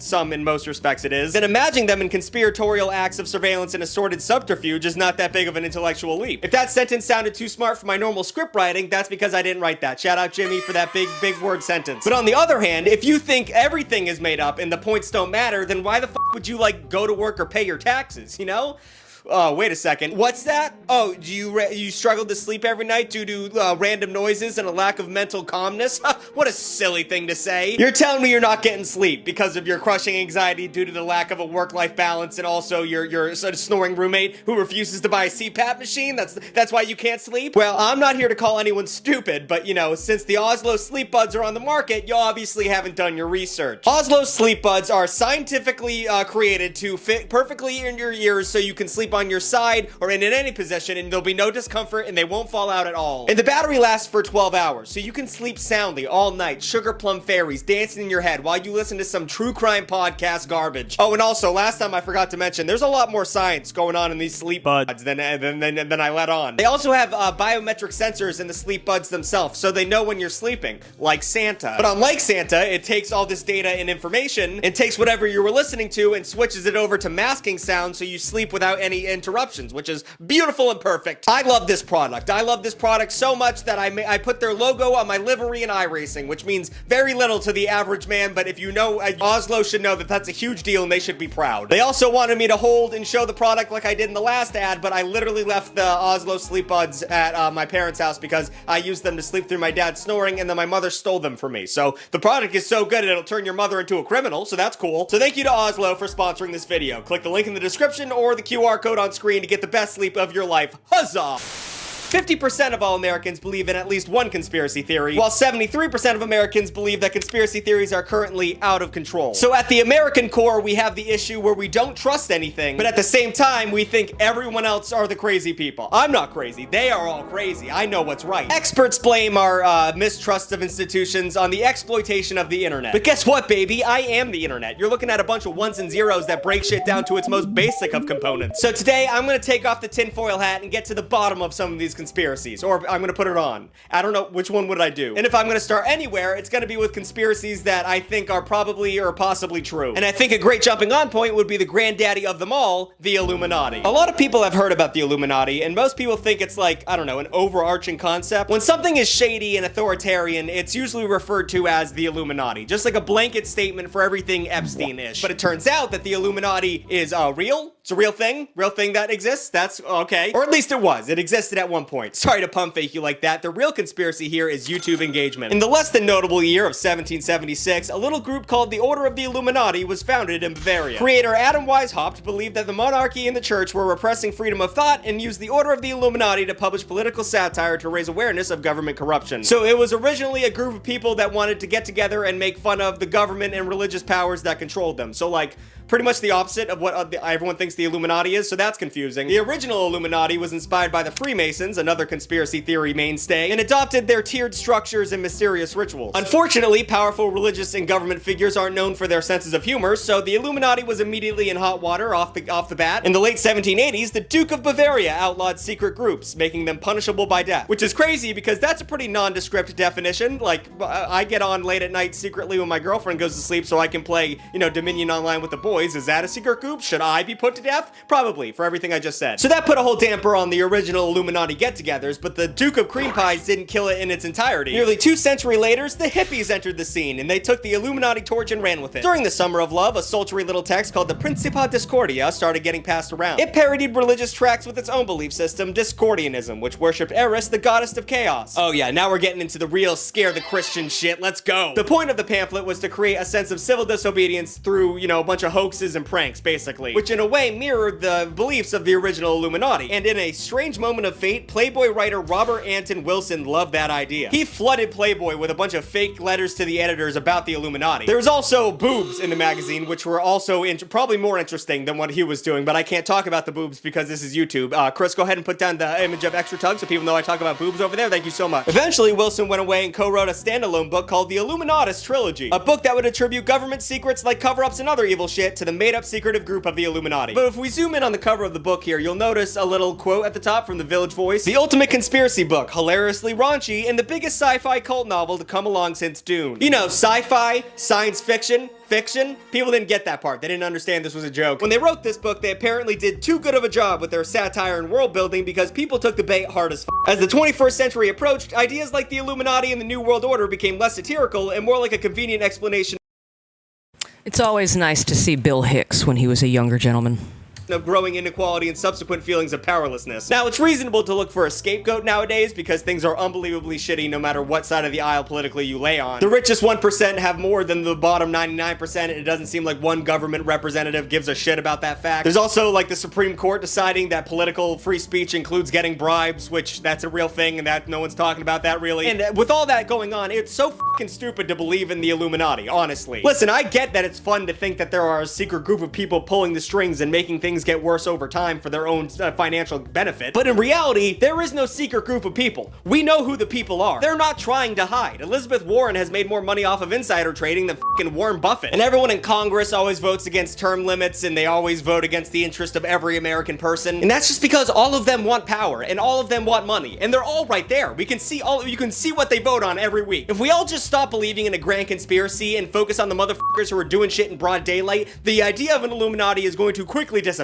I mean, Jesus Christ. Sorry. Anyway, that got too political too quick for a Big Tug video. So let's talk about something a little bit more silly. Area 51. So maybe shape-shifting reptilians aren't controlling our government, despite the fact that 4% of Americans believe that conspiracy theory, but I don't have time for that one. But that doesn't mean there isn't something out in the cosmos. With all the shit coming out recently by the US government confirming that they keep seeing shit that they can't explain, clearly the question of extraterrestrial life is more pertinent than ever, which leads us to the supposed home base of alien cover-ups, Area 51. Area 51, for those of you who live under a granite slab, is a highly classified US Air Force facility in the middle of the desert of Nevada, where the US government performs top secret research. It's been around since 1955, but the US government has not confirmed its existence until 2013, so that's f***ing crazy. By all accounts, that's suspicious, at the very least. And the area around it is crazy. It's got like big fences and armed guards every 5 feet. But despite the fact that you can just go look at it, the American government denied its existence for over half a century. Nobody quite gaslights like Uncle Sam, and you gotta respect that hustle. According to conspiracy theorists, Area 51 isn't just a place where they test new weapons and aircraft. It's actually, allegedly, a place where recovered alien spacecraft and the bodies of its crew are kept. The original story started in 1947, where unidentified debris ended up in a farmland in Roswell, New Mexico. The Roswell Army Airfield came and collected the debris, even releasing a statement regarding what they referred to as a flying disc. This reasonably made everyone think, was that a fucking alien? And the government realized, reasonably, that we can't let people think that, because that's a little crazy. The next day, officials changed their tune, claiming that the debris was actually just a weather balloon, a classic band-aid on any government whoopsie. Aliens landing in the desert? It's a weather balloon. Accidentally dropping a nuke in Georgia? It's a weather balloon. Everyone relax. In the 70s, an intelligence officer involved in the investigation claimed he had been ordered to keep quiet, and in 1980, the Roswell incident was published, turning a whole new generation onto the supposed cover-up. And we can't talk about Area 51 without at least discussing a little bit of Robert Lazar, our boy Bobby Lazar. Bob claimed to have been part of a classified project to reverse engineering extraterrestrial technology, and that he had read government briefings that described alien involvement in human affairs for over the past 10,000 years. And this is the part where I don't really know what to say, because on one side of the aisle, you have a bunch of people saying that, you know, everything he has said has been debunked, and on the other side, I believe him.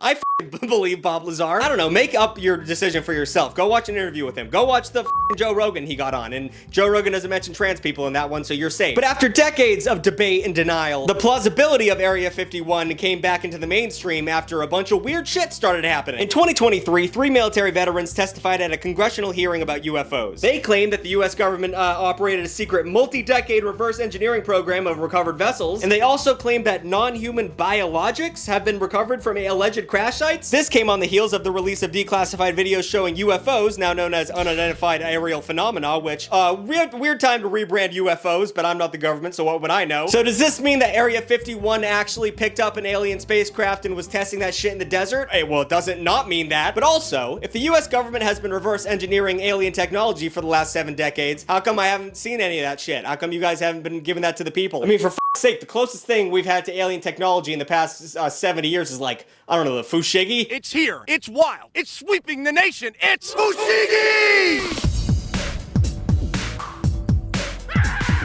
All right, now that we've gotten through that, let's talk about the probably not true conspiracies, because it's important to talk about stupid shit sometimes too. Up first, we have the moon landing, and more so the fact that it was fake, which is bonehead behavior. In one breath, conspiracy theorists think that we're reversing alien technology, and in the next, they say that the moon landing was faked. What the fuck? And what's even crazier is that at the same time, the American government was, oh God, no. God, please don't make me talk about them again. I can't talk about the Soviets anymore. Putin is gonna push me out of a goddamn window. Conspiracy theories that the moon landing was staged by the US government started forming around the mid-70s, with the general thesis being we staged the landing to win the space race with the Soviets. Unlike a lot of far-fetched conspiracies, these claims seem to be in good faith, but they've been pretty thoroughly disproven over 50 years. So let me just give you some talking points for the next time you run into one of these dipshits who doesn't believe the moon landing is fake, so you can, you know, quickly end that conversation so your brain doesn't melt. Statement 1. Why does the flag wave in space when there's no wind or air to move it? Answer. The moon's surface is really bright. It's pretty much a white-gray color, and the sun's reflecting off that like freshly laid snow. So the camera's exposure is not going to be able to capture the stars. You can't see the Milky Way galaxy from fucking Times Square. Inquisitive statement. Why are the shadows cast at weird angles? Answer. The moon's uneven surface makes shadows weird. That's pretty much the basis of it. If you don't believe me, go to the moon. Inquisitive statement. How come you don't see the camera and the reflection of the astronaut's helmet? Answer. The camera was built into the space suits themselves. And also, if NASA was faking these fucking photos, you'd think they would just make him hold up a camera. They wouldn't forget that. But one of the craziest parts of this conspiracy is that they sometimes say that Stanley Kubrick, the guy who made fucking 2001: A Space Odyssey, they think he worked with the government to direct the moon landing on a soundstage. And they get this information from the fact that Stanley Kubrick left like clues in the movie The Shining. But like, it's been proven that in order to get the lighting that they needed to take those photos of like the actual sun, they would need to have crazy lighting fixtures that were not possible at the time, and even if they did have them, the bulbs would be so big and hot that everyone would be very unsafe. So yeah, that's stupid. The whole conspiracy is stupid. Stop saying it, because it's not true. And speaking of dumb things you have to stop talking about, we're gonna talk about chemtrails. That's a fucking stupid one. You know when a plane flies overhead on a sunny day and you can see like a kind of like a smoke coming out from back of it? These are known to scientists as contrails and to dipshits as chemtrails. What's the difference? Well, one is a pretty boring science thing, and the other one is the government is dropping poison on people in order to make them gay or liberal or something along those lines. Contrails are simply trails of condensation that form when hot engine exhaust meets cold, low-pressure air at high altitudes. Snooze fest. But scientific fact has never even slowed a dipshit from saying stupid things out of their gaping mouths. In 1996, conspiracies surrounding these vapor trails took flight due to an Air Force research paper named Weather as a Force Multiplier Owning the Weather in 2025, which, to be fair, concerning title for a research paper. The Air Force paper outlines how weather modification systems in the future could use aerospace forces to achieve military objectives. Once again, that was Jimmy writing. I cannot fucking think of a sentence that smart. However, the EPA has stated that it does not reflect current military policy, practice, or capabilities. But too late, cat's out of the bag. You can't fucking declassify a document that sounds that scary without making the dum-dums all scared. And it doesn't help that the government has, you know, in the future fucked up the sky several times. I mean, for instance, during the Cold War, god damn it, the US and British governments conducted mock chemical warfare attacks, subjecting hundreds of thousands of people to zinc cadmium sulfide, a chemical thought to be non-toxic. But oopsie doopsie, turns out repeated exposure to that chemical. Ashy Lemmy, thank you. Also, thank you for not doing that when I had coffee in my mouth. You scared the shit out of me. Almost, I could have choked to death. Thank you. chemical creates cancer. So, but I don't know why you would use that specifically. Why not just use like water or something? But just because the government historically up does not mean it's a conspiracy. Because like, have you ever been up on a plane? Gets cold up there, guys. It gets real cold on the outside of airplanes. And then have you ever like breathed your hot breath out in the cold winter air?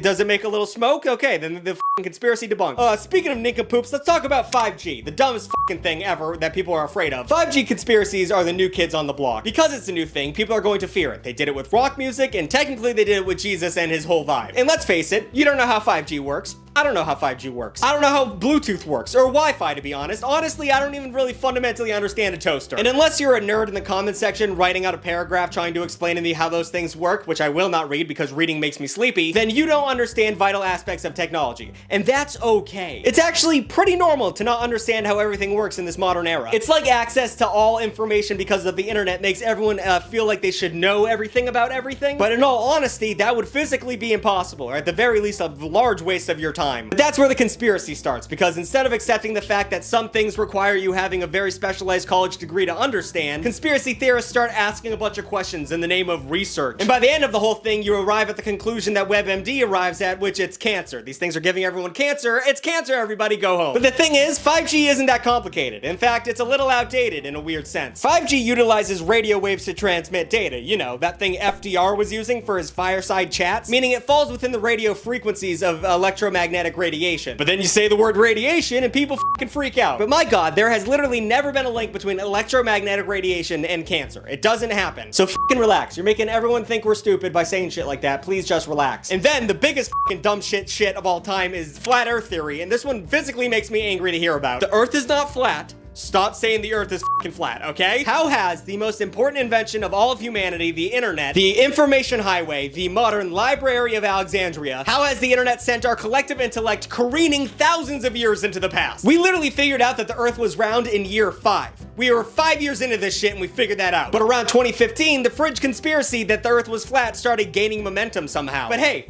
f it, I'm open-minded. How do you flat earthers justify this conspiracy? Well, you see, they look out over the horizon like at the ocean and they think it should curve like a ball, and it doesn't. So the earth is flat? Are you guys fucking idiots? I mean, first of all, the horizon does curve. That's when you see a ship go over the horizon and it disappears. It went around the earth, around, like a round ball. And since the basis of their belief is fucking moronic, they have to come up with a bunch of other shit to explain all the other things going on. They think Antarctica is not a continent. They think it's an impenetrable wall that goes around the entire disk of Earth, I think. And you know the other planets in the solar system? Those are spheres. Those are orbs. Those are globes. But the Earth is not. For some reason. But how could such a patently false, thoroughly debunked conspiracy gain momentum? Well, in all honesty, you've been believing everything I've said so far, and I'm a charismatic dunce, so we're both part of the problem here. Many people who believe this theory claim that YouTube introduced them to it. And they started out watching conspiracy videos, and then the algorithm did its thing and fed them more and more and more conspiracy videos. And now we have people believing shit that the Pilgrims thought was asinine. What the fuck is going on? Now, all that being said, I have to throw some goodies at the conspiracy theorists because sometimes this shit turns out to be true. For example, we have the Canadian gaydar. That's a real thing that happened. In 1961, the Canadian government hired Carleton University professor Frank Robert Wake to develop gaydar. And no, this isn't anything other than what you think it is. It is exactly what you're thinking. A machine that can sniff out a gay man like a drug dog at a gay pride parade. Of course, at the time, they didn't call it gaydar. That would be too uncouth. No, they decided to call it the much more offensive fruit machine. That was the actual title they gave it. Fruit machine. These officials believed homosexuals had character weakness which made them disloyal and easily manipulated. Basically, they thought communists were gay. They thought that's what that was. And I mean, the first half of that was demonstrably false, but also gay communists? That's like 90% of Williamsburg. Wake experimented by forcing subjects to look at same-sex smut while measuring how much their pupils dilated. And I mean, I'm not an expert, I'm not a professor, but if I were to measure something on a male's body to see if they were turned on by gay smut, wouldn't be the pupils. Seems like he missed a huge objective there. But also, he probably thought if he was going to be measuring penises, that would make him gay and therefore a commie, so he probably avoided that. Obviously, the fruit machine was abandoned and didn't work, but the study and the prevailing ideas that were behind it cost hundreds of people their jobs and fed into the culture of homophobia while sowing seeds of distrust amongst the population. So way to go, Canada. You guys are supposed to be cool and you're fucking fucking up. And then we have Project Sunshine. That sounds fun. I'm sure that's not going to be horrible at all. In 1955, University of Chicago professor Dr. Willard Libby was in charge of Project Sunshine. His goal was to measure the amount of radioactive isotopes that were being absorbed by humans because of nuclear testing. Simple enough. How does this go wrong, you wonder? Well, he claimed that there was huge gaps in his data because it was hard to obtain human samples, particularly samples of children. Uh-oh, is that the comic book level mad scientist alarm going off? That's fucking why is that doing that? So not only did he say he needed an ample supply of radiated children, but also motherfuckers listened to him. Over 1,500 samples were gathered, and by samples I mean body snatchers. People were digging up dead bodies. Shout out to the mad scientist video I made earlier about the body snatchers, but you guys didn't watch that one. It didn't perform, so I don't blame you for not knowing what I'm talking about. They were taking dead bodies, cadavers, and most of them were babies or children. And then in 1960, Libby would win the Nobel Prize in Chemistry. Did I mention these things make people distrust the government? And there's just so much. The guy that invented the lobotomy won a Nobel Prize, didn't he? Much shit that turns out to be actually true, and it's all fucking super fucked up. Listen, the government is lying to you. We all know that. We all know the government lies all the time. And yes, rich people control everything. We know these things. But don't let that fool you. Most of the conspiracies are bad and not good, and they make people look stupid. But no matter how much information there is to debunk it, people end up just not caring. Like that one poster you saw in a dorm room, I want to believe. So enjoy your theories. Just know that you look like a dipshit when you bring up these theories in high school in the back of your mom's friend's sedan. New videos every Wednesday and Saturday. Like, comment, and subscribe. Shout out to the Extra Tuglets for supporting me over on extratug.com. They get to see a bunch of videos that I am not allowed to post. All right. Here, and also a bunch of other goodies. And now we're gonna play a replay of me fucking up one of the lines in this video. I couldn't say Willard Libby for the life of me. In 1955, University of Chicago professor Dr. Willard Libby. In 1955, University of Chicago professor Dr. Willard. In 1955, University of Chicago professor Dr. Willard this is crazy. Willard Libby. Head over to extratug.com. This is not the video I wanted. This is the video I wanted. This video is sponsored by Incogni. More about them later. Hi there, hello, I'm Ryan, and if you'll allow me to brag for a second, I am one of several people on YouTube. With all the major news going on in the world, it's easy to miss the minor news stories, you know, the weird ones, the ones that, you know what, they don't matter. But luckily, I'm here to share some of those with you so that you can then go and... This is not going to be helpful to anyone in any way, but I'm going to do it anyway.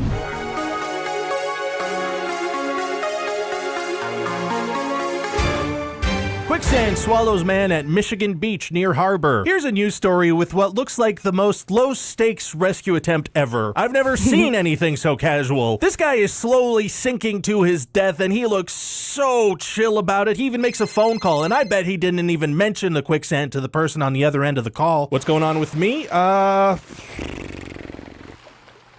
Might go to the movies later. The big plot twist reading this article is that it heavily focuses on the romantic implications of this casual quicksand. See, according to the article, they both called 911 at the same time, and Mitchell goes, quote, "I think my girlfriend's trying to call too." And she, at the same time, about 20 feet away, says, "My boyfriend is stuck in the sand." And at that point, he said they became a couple. That was literally the first time we defined our relationship. It happened with two separate 911 operators at the same time. Yeah, very cute, but now this couple's gotta kinda stay thematically coherent for all their next relationship milestones. I'm thinking maybe Mitchell casually gets stuck under a fallen tree for their 1-year anniversary. He finally pops the question to her after they both very calmly get picked up by a tornado. And for the big day, you know what? I say go for it. Ceremony while being eaten by fire ants. Boom! That's why they call me the natural disaster relationship coach. Now they just call me the second word, those Hey, it's bomb threat time. Here's a guy that sent in a bomb threat to a cruise line so he wouldn't have to take care of his girlfriend's pets. "Hey, I think someone might have a bomb on your cruise ship," said the man via his own email address. "Brilliant maneuver, buddy. I can't believe they caught you." I can relate to the laziness, though. I mean, why go through all the trouble of filling a cat bowl every other day when you could just swat a boat? Interesting tidbit, though. This guy actually lives with his girlfriend's family. So he was in the house with the pets and he was still like, "This is some bullshit.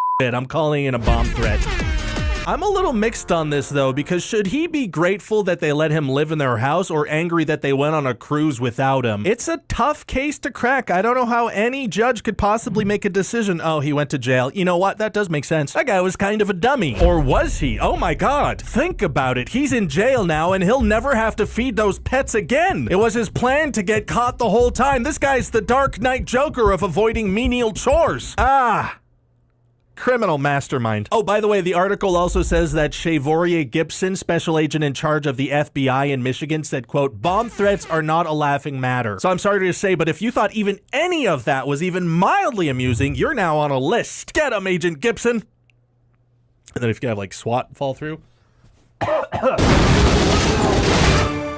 A district in Texas has banned Virginia's flag because it has a naked breast. First of all, nerds. And second, what do you think? Perverts are just gonna stare at the flag all day drooling? No, they're on the bus and they're quite busy. More on that later. While we're changing the flag though, might as well take the IA off the end of Virginia. God, you're so lame. Frickin' Texan nerds. I can now never go to Texas, I think. Oh, and actually, here's a fun fact about the flag of Virginia. The flag says Sic Semper Tyrannis, which in Latin means Sic Semper Tyrannosaurus. They used to also have a T-Rex on the flag as well, but they removed it because it had huge tits. Good luck, Jamie. I don't know what you're gonna do visually for that. This is what's fun about having an editor. I can add a joke about a T-Rex with huge tits, and he has to figure it out. Also, bleep tits, please. All right, it's time to take a little tiny break and check in on ad space, where I suspect there will be an ad integration that will allow me to keep doing this as my job. Whoa! Hi there, hello, it's me, I'm the Adstronaut. I'm a deal. The thing is, Your information. request a people.com/. You know what? If I move stuff to the 14th, that I can George Extra. or just click the link in the description, it's down there, I put it there. Thanks, Incogni. Now I can focus on managing my busy schedule. Oh, you know what? If I move stuff to the 14th, that actually frees up some time for stuff on the 18th. That's great. Oh, wow. That truly was an ad integration that will allow me to keep doing this as my job. And what an important job it is, because how else are people going to hear about stories like this one? Man arrested for trying to have sex with a seat for a second time. I told you we were going to talk about bus perverts. A guy in Missouri was arrested twice for trying to have intercourse with a seat on the Metrolink train. Aren't you glad that you know that now? One time is not newsworthy, but twice. Here we are. Anyway, to this guy, if you're watching, listen, I hate to be the bearer of bad news, but that seat, it's just not that into you. Move on. Find a nice armchair to settle down with, you know? Raise a couple of little monstrous human footrest hybrids. Automen, if you will. Hey. Jamie, please add applause over that. Please, or I'm gonna look insane. Say what you will about this guy, though. That is a great icebreaker for when he gets to prison. So what are you in for? Arson. You? Attempted seat guard. I would like to be put in solitary confinement. What kind of mattress you got in the bottom bunk there? This story does go to show that there is a major class inequality in America, you know? How come this guy goes to jail, but J.D. Vance is still a free man? Hey, stay out of politics! Okay, my bad. In all seriousness, though, I have to ask, who would want to hook up with a public transportation seat? It's kind of insane if you think about it. Was that the seat? Okay. Hey, I'm Ryan. What's your name? Darcy? That's beautiful. So listen, I've got like 12 YouTube channels and I work out twice a month. You want to hang out? Oh, you have to get going? Okay, no, that's fine. This is your stop. I'll see you. I love you. Japan set the Guinness World Record for world's smallest park. I think that's pretty cool because exclusivity can be a great tool when it comes to branding. So what better kind of park than a park you cannot get into? Any other kind of park you say? Okay, yeah, that's a decent point. I'll take that into consideration. So the story here is that the original world's smallest park is in Oregon, and it has kind of a cute story. This guy came back from World War II and saw an unused hole in a median in a street where a light pole was supposed to go. Weeds took over it and he planted some flowers and gave it a name, Mill Ends. He started calling it the world's smallest park and told stories about leprechauns living there until Guinness came around in 1971 and officially did declare it the world's smallest park. Oh, to be the guy who works at Guinness and has to go verify this stuff. Yep, that's the world's smallest park, all right. Now I'm off to Eastern Europe to measure the world's largest pimple. I hope I get there before it pops. I love my life. Anyway, back to this park thing. What's nice is that this Japanese park has an origin story that, you know what? It's just as charming as the original, if not more so. See, how this one came to be is that a Japanese tourist named Shuji Koyama went to that original world's smallest park in Oregon, and according to the article, inspiration struck. And he was like, I will make a smaller park and steal this park's entire thing. And so, do that he did. Such a nice story on that one. Well, you know what, Shuji Koyama? I made an even smaller park. It's so small you can't even see it. Get over here, Guinness Records guy. Yes, sir, I'm on my way. I just finished measuring the world's longest elephant penis. This town in Buenos Aires, Argentina is being taken over by capybaras, so the residents are going around with blowguns to sedate and neuter them. And that, you guessed it, makes it the #1 vacation spot for rodent sterilizers everywhere. You know that thing where hotels have a channel that kind of shows you stuff you can do around town? Well, I've taken the liberty of preparing some for hotels in that general region. So if by any chance any of those hotel owners are What's up, Drew? We're learning about just absolute nonsensical news that's happening in the world today, while we're all being distracted by Iran and Israel and whatnot. So, we're just being mindless today, and it feels good. It feels so good. Watching this video, you don't have to use this, but please feel free to at no charge. Welcome to your hotel's name in Buenos Aires. Your unforgettable adventure starts now. Experience the passion of tango at one of our world-famous shows. Or why not jump in and take a class yourself? Stroll through the lush parks of Palermo, where cafes, boutiques, and leafy paths create the perfect urban escape. Stop by the lovely town of Nordelta, sedate a capybara and chop his nuts off before you return for a lovely seafood dinner at our very own rooftop restaurant, Don Silvano. We're glad you're here. Oh, that's a big one. There's actually a photo of a guy in that article that's shooting these capybaras with a huge blowgun that I know my lungs could not operate. Look at how badass that guy looks. If this guy pitched his job to Discovery Plus, there's no world in which he doesn't get his own reality show. Man vs. Capybara Nuts, coming this fall only on Discovery. A resident of a nursing home was arrested for selling meth to another nursing home resident. When they searched his wallet, they found a small baggie with a white substance that the guy said he forgot was in there. Which sounds like BS, but in this case, he's so old that, yeah, no, maybe he did forget. If I was the arresting officer, I might be like, you know what? Fair enough. Because that poor old guy's gonna... What up, Roots? My dude. What have you been up to, dude? It's good to see you. Have a tough time in prison. But I can't take the top bunk. I'm 95 years old. Well, you can't have the bottom bunk. That mattress is my wife. Oh my God, what? Oh, here's a little situation where Citibank, one of America's largest banks, accidentally deposited too much money into one of their customers' accounts. See, they were supposed to transfer $280, but instead they transferred $81 trillion, 20 times the GDP of Great Britain. Holy they're shit. so close. Dang it. It's understandable because if you look at the keyboard, the 2, the 8, and the 0 keys are right next to the 8 and the 1 and pressing 0 12 times in a row. They didn't include this in the article about this, but I actually found a photo of the bank teller that made the mistake. Yeah, Mittens is usually reliable, but she saw a laser pointer on the 0 key, and that was game over. Apparently, this isn't the first time Citibank does something like this. In 2020, they accidentally credited Revlon lenders about $1 billion. And then when they asked for the money back, the people they sent it to were like, no, that's mine now, I'm gonna keep it. And then that went to court and the judge was like, yeah, that's theirs now. And then Citibank was fined $400 million by the US Office of the Comptroller of the Currency over the poor risk controls they have, which of course they promptly paid, but accidentally sent like $1.25. That actually reminds me, I'm supposed to do another quick ad read in this video, I hope you don't mind. Citibank is hiring. If you are a geriatric cat or have number blindness or just don't know what numbers are, please call us at... It just says 71. That's not a phone number, Citibank. Well, everybody, I'd love to keep rapping at you, but I've got a hot date. I knew you'd call. Let's roll.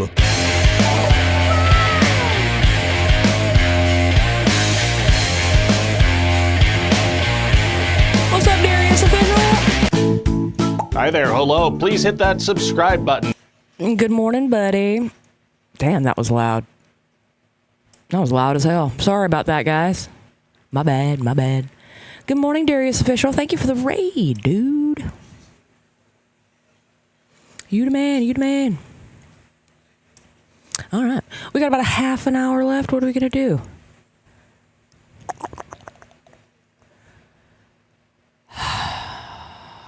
Let's watch the bearing. Wow, that sure did escalate quickly. The Americans are really tearing that nuclear side a new asshole. As soon as I heard about it, I ran to Tits to tell her. And she said, Bearing, under no circumstances put this in a video. And I said, I'll do it. And she said, no. I said, don't put it in a video. So here we are. Let's talk about Iran. Let's go!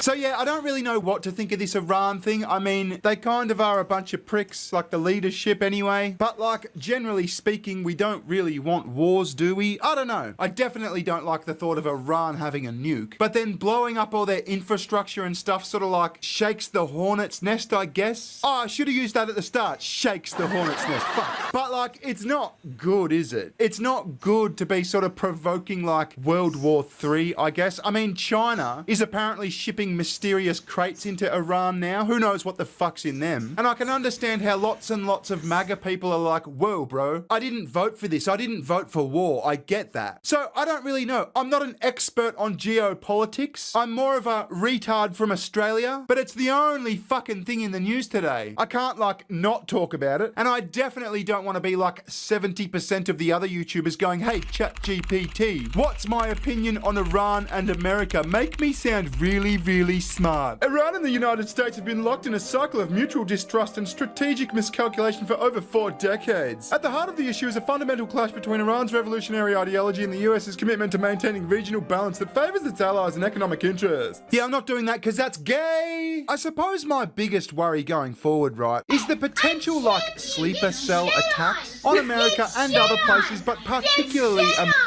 Your ass! Your ass! Shut the fuck up! 1v1 me, you pussy! Pussy! Fucking 1v1 me! You piece of shit!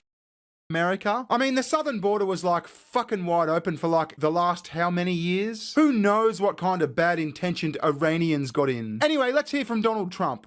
A short time ago, the U.S. military carried out massive precision strikes on the 3 key nuclear facilities in the Iranian regime: Fordow, Natanz, and Esfahan. Everybody heard those names for years as they built this horribly destructive enterprise. Our objective was the destruction of Iran's nuclear enrichment capacity and a stop to the nuclear threat posed by the world's #1 state sponsor of terror. Yeah, and obviously that's a good objective. Like I said, I don't want Iran having nukes. And some people see that as like hypocritical. I mean, why can all these Western powers and all these bigger countries have nukes but not Iran? Well, yeah, it is a bit hypocritical, but it's because Iran are cunts and they're like maniacal cunts. They're not what they call rational actors. I mean, take North Korea. Little Rocket Man's a bit unhinged, but I don't think he's going to be firing off nukes for the fucking sake of it, just because he doesn't like America. I think he's got some sort of sense of self-preservation, and I'm not sure if the Iranian leadership's got that. They seem to just be like maniacs. And I am talking about the leadership. I understand the people are pretty nice. Now, I see quite a few people on Twitter saying Trump's like Israel's bitch boy, and yeah, maybe that's partially true. I don't know. Maybe it's the other way around. Netanyahu is Trump's bitch boy. I mean, they're the only democracy in the Middle East. They're the only like Western-ish sort of nation in the Middle East. Who knows? But us normies don't have access to the level of intelligence Trump does. I mean, how close were they? How far off were these nukes? I mean, Iran's been saying death to America for years. They've been shouting it from the fucking rooftops. So the big worry is what comes next. Are there reprisals? Are there sleeper cells? Are there boots on the ground? Is this going to be another horrible prolonged war like the last fucking 20 years in the Middle East? No one wants that, or not many people want that anyway. I bet the fucking arms manufacturers want that, and like maybe Israel, I don't know. But is it regime change? Is it just a surgical operation to get rid of their nuclear capabilities? I mean, how far does this go? Tonight I can report to the world that the strikes were a spectacular military success. Iran's key nuclear enrichment facilities have been completely and totally obliterated. Iran, the bully of the Middle East, must now make peace. If they do not, future attacks will be far greater and a lot easier. So theoretically, Iran should be shitting themselves. Or Shiiting themselves. Oh, for fuck's sake, Barry. Thank you. I'll be here all week. But they talk a big game. It seems like they're hiding in bunkers without an air force, without any real plans to defend themselves, making these fucking cringe AI videos. Have you seen these? Daily Iran military posted, "You started this war, but we are the ones who will decide when and how it will end. Inshallah." Like anyone's gonna be fucking scared of that. They're always issuing empty threats. Like they did one last week about some big surprise coming tonight. It never came. Now, I don't think that's any reason to assume America or anyone else are totally safe. Like I said, I'm a bit worried about reprisal attacks in the form of like sleeper cell terrorism. Now, there is one more aspect to this which frankly I find a lot more interesting. I mean, I don't really talk about fucking wars and shit, do I? I don't talk about geopolitics. I'm not really that sort of YouTuber. The thing that fascinates me, you know them, you love them, the crazy fucking leftists. What's their reaction gonna be to all this? I mean, all the BLM flags are under the bed now, the COVID masks have been put away, the fucking Ukraine flags are just being used as like dish rags now. I think those Mexican and Palestine flags might be looking a bit old. Everyone's gonna have to update to an Iranian flag. Is it the new current thing? Is it the new thing we all have to be super duper concerned about, otherwise we're Nazis and fascists? I mean, I haven't even checked out Blue Sky yet. I can't imagine what they're saying on there. How many of them stand with Iran now?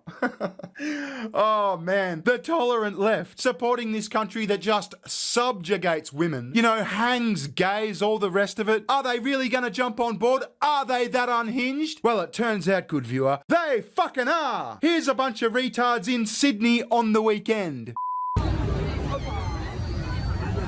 Now, this is usually the Free Palestine crowd. We've got like a contingent of protesters in Australia, like every capital city. It's become like a sport or a social event. Hey, I'll meet you at the Palestinian protest on Saturday. Yeah, cool, Larry. They're fucking nuts. But this is that contingent, and you'll see a lot of Palestine flags, but a lot of them have swapped them out for Iranian flags.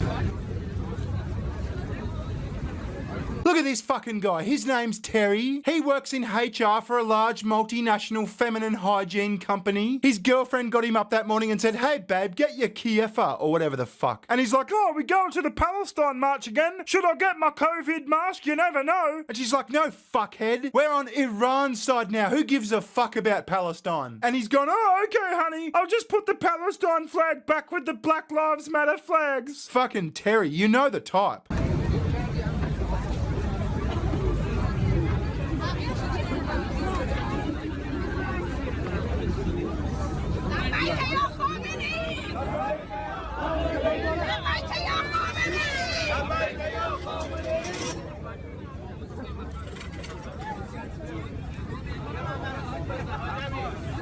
Unfucking believable. Really? We're really doing like Iran protests now? These people are fucked. I can't wait to see more of it because it's funny. Anyway, I'll be sure to bring you all the best bits. I mean, the actual war, maybe go to Tim Pool, something like that. I don't know. I kind of enjoy covering retards a bit more. But yeah, scary times. Like I said, I hope any possible retaliation isn't too bad. I hope they're just paper tigers. But yeah, I'll leave it there. Any comments, leave them down below or at my Twitter. It's @bear_ing.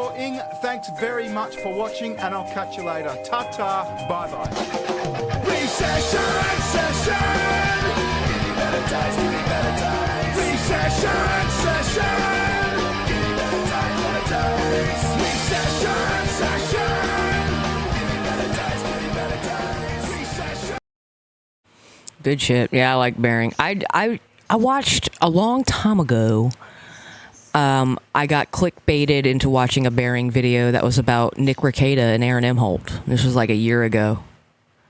I was like, oh, this is really cute. I've never heard of them, A.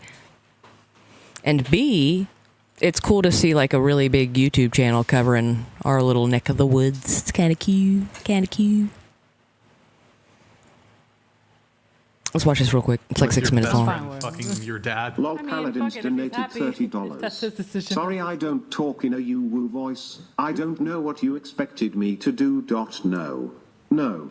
Can we get a new woo from each of the girls on the panel? Yeah, we can do that. Starting with Lizzie here. What's ooh-woo? Ooh, ooh, ooh. Hold on. Ooh, You have to do that. Go You ahead. have to give it your best shot. Every- So Asian. We cannot have to end. give it- you're gonna We sound can't. so We Asian. cannot end the stream until every girl here does it. I'm not doing. I'm not doing that. You got this, Lizzie. You got this. I'll just do it for the both of us. So you I'm gonna change the TTS voice to a French guy. Ooh, anybody? She was down. You gonna do an ooh? Let's hear the ooh. I thought she was gonna. How do you do No, I'm good. You got it. Who's gonna do it? Somebody's gonna do it. I don't even know how you do. J Dog. You. Let's hear it. Do I just go? Yeah, just go. You got this. Oh, that was good. That was good. That was good. Wow, good job. That was good. Bro, you practiced that. Volume 69 donated $30. Best 30. Blue Dress was that the king's order that you accepted or the hands orders. Blue dress was that the king's order that you accepted or the hands orders? Was that? Oh. Blue Paladins donated $30. Urayago. Your choice. Hold on. I'm gonna change that to. Hold on. Since that I'm gonna change it to Japanese and I'm gonna re-trigger it.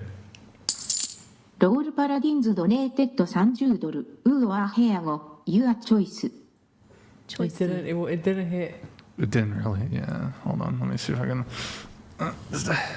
Hold on. But that was really good. Changing this quick. Yeah, that was impressive. Thanks. ロールパラディンズドナーティドドル30。ウーアヘアゴ。Your choice.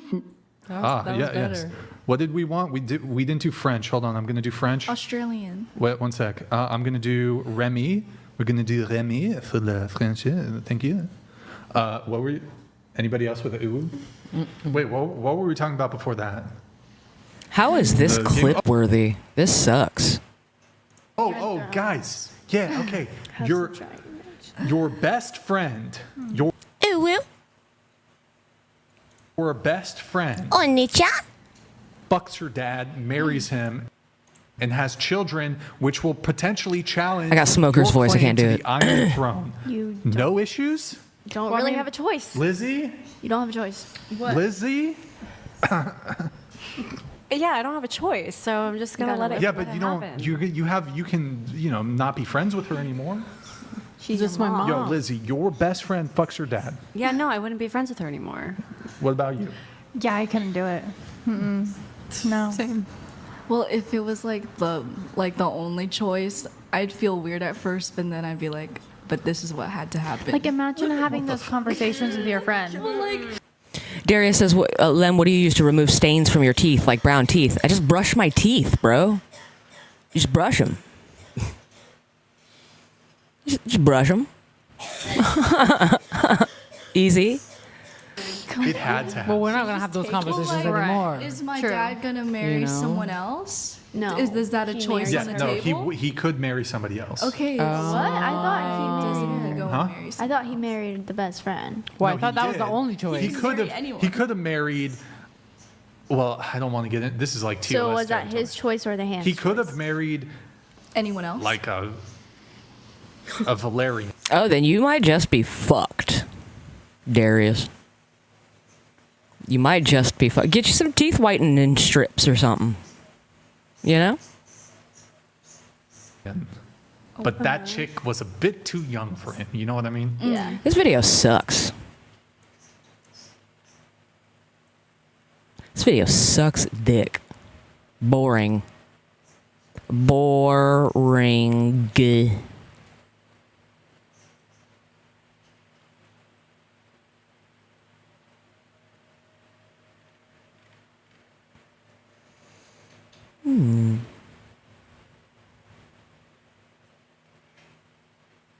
Let's watch the Downsy one. What if the most important archaeological discovery wasn't gold or ancient cities, but proof that human compassion is older than civilization itself? A revolutionary discovery hidden in ancient bones reveals something remarkable.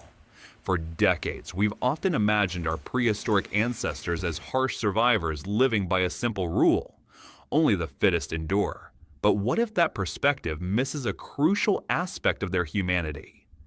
Recent breakthroughs in ancient DNA analysis have revealed something extraordinary. scientists have discovered that people with Down syndrome lived among our earliest ancestors, not as outcasts, but as valued members of their communities. Using revolutionary genetic techniques, researchers analyzed DNA from nearly 10,000 ancient human remains. Unlike traditional bone analysis, which could only offer educated guesses, ancient DNA can detect the genetic signature of Down syndrome, an extra copy of chromosome 21. This additional genetic material creates distinctive characteristics and developmental differences that would have required continuous care and support in prehistoric times. For the first time in history, scientists can reliably identify Down syndrome in prehistoric remains. Dr. Adam Rohrlach of the University of Adelaide explains this represents a breakthrough that was previously impossible with skeletal analysis alone. These discoveries span millennia across Europe, revealing something that challenges prevailing assumptions about prehistoric society. The story begins not with our own species, but with the discovery that would shed new light on the very definition of humanity. In a cave called Cova Negra in eastern Spain, a discovery from a Middle Paleolithic context, though found in an undated, disturbed level, suggests a profound level of care. Neanderthal families made temporary camps, hunting and gathering before moving on. Among the remains discovered was a fragment no bigger than a few centimeters, part of a child's skull containing the inner ear bones. When scientists examined this tiny fossil using advanced CT scanning, they discovered multiple abnormalities. The combination of malformations, after a process of differential diagnosis ruling out other possibilities, was found to be uniquely compatible with Down syndrome. But here's what makes this discovery extraordinary. This child, nicknamed Tina CN46700 by researchers, lived to at least 6 years old. In the demanding world of Neanderthal hunter-gatherers, where groups constantly moved in search of food, this child would have suffered from severe hearing loss, frequent vertigo attacks, and balance problems. Imagine Tina's daily reality. The group preparing to move camp while she struggled with dizzying vertigo that made simple walk. It doesn't cause Down, Scummo dude. They cause autism. So you're probably still right. Treacherous. And the good morning. sounds of approaching danger or the calls of her family would have been muted or completely silent to her. Each step across uneven terrain would have been a challenge, each change in elevation a potential crisis of balance and disorientation. Paleoanthropologist Mercedes Conde Valverde of the University of Alcalá notes that such a condition would have required continuous and What's up, Articulate intensive John? care Morning. from the entire group. Someone would have needed to guide Tina during migrations, steady her when vertigo struck, and ensure she didn't become separated from the group in their nomadic lifestyle. This wasn't just parental responsibility. It is probable that other members of the social group continuously assisted the mother, either by helping with daily tasks or directly providing care for the Good child morning, Amy who Canna. could not reciprocate the assistance received. This case provides profound We're learning about Down syndrome in cavemen. evidence supporting true altruism among our earliest relatives, significantly contributing to a long-standing archaeological debate about hominin social behavior. This Neanderthal evidence was compelling, but researchers needed a more definitive tool to study our own species. While the Neanderthal case relies on skeletal analysis, the advent of ancient DNA brought unprecedented certainty to Down syndrome detection in Homo sapiens. The oldest genetically confirmed case comes from Ireland, dating back 5,500 years, around 3,500 BC. Yeah, that checks out. In a Neolithic tomb, archaeologists found a 6-month-old boy whose DNA revealed the unmistakable signature of trisomy 21. A massive study led by researchers from the University of Adelaide and Max Planck Institute screened nearly 10,000 ancient individuals. Their groundbreaking results, published in Nature Communications in February 2024, identified 6 cases of Down syndrome and 1 case of Edwards syndrome across prehistoric Europe. The numbers told one story, but the burials themselves revealed something even more profound. On the Greek island of Aegina, dating to approximately 3,300 years ago, around 1300 BC, Archaeologists found a 12 to 16-month-old girl with Down syndrome. She was interred with an elaborate necklace containing 93 beads made of glass paste, faience, and carnelian. The most striking evidence comes from Iron Age Spain, around 2,800 to 2,500 years ago, where researchers discovered multiple infants with chromosomal conditions in Navarra. These children received something remarkable: burials within homes or important buildings rather than in typical cemeteries. This practice was extraordinary because cremation was the standard funeral custom at the time, yet these infants were deliberately chosen for special treatment. Some burials included bronze rings and Mediterranean seashells, suggesting these children held particular meaning in their communities. Research from the Universitat Autònoma de Barcelona reveals that while most people were cremated during this period, these children were purposefully selected for unique burial practices that set them apart. This pattern of special treatment becomes even more significant when viewed across cultures.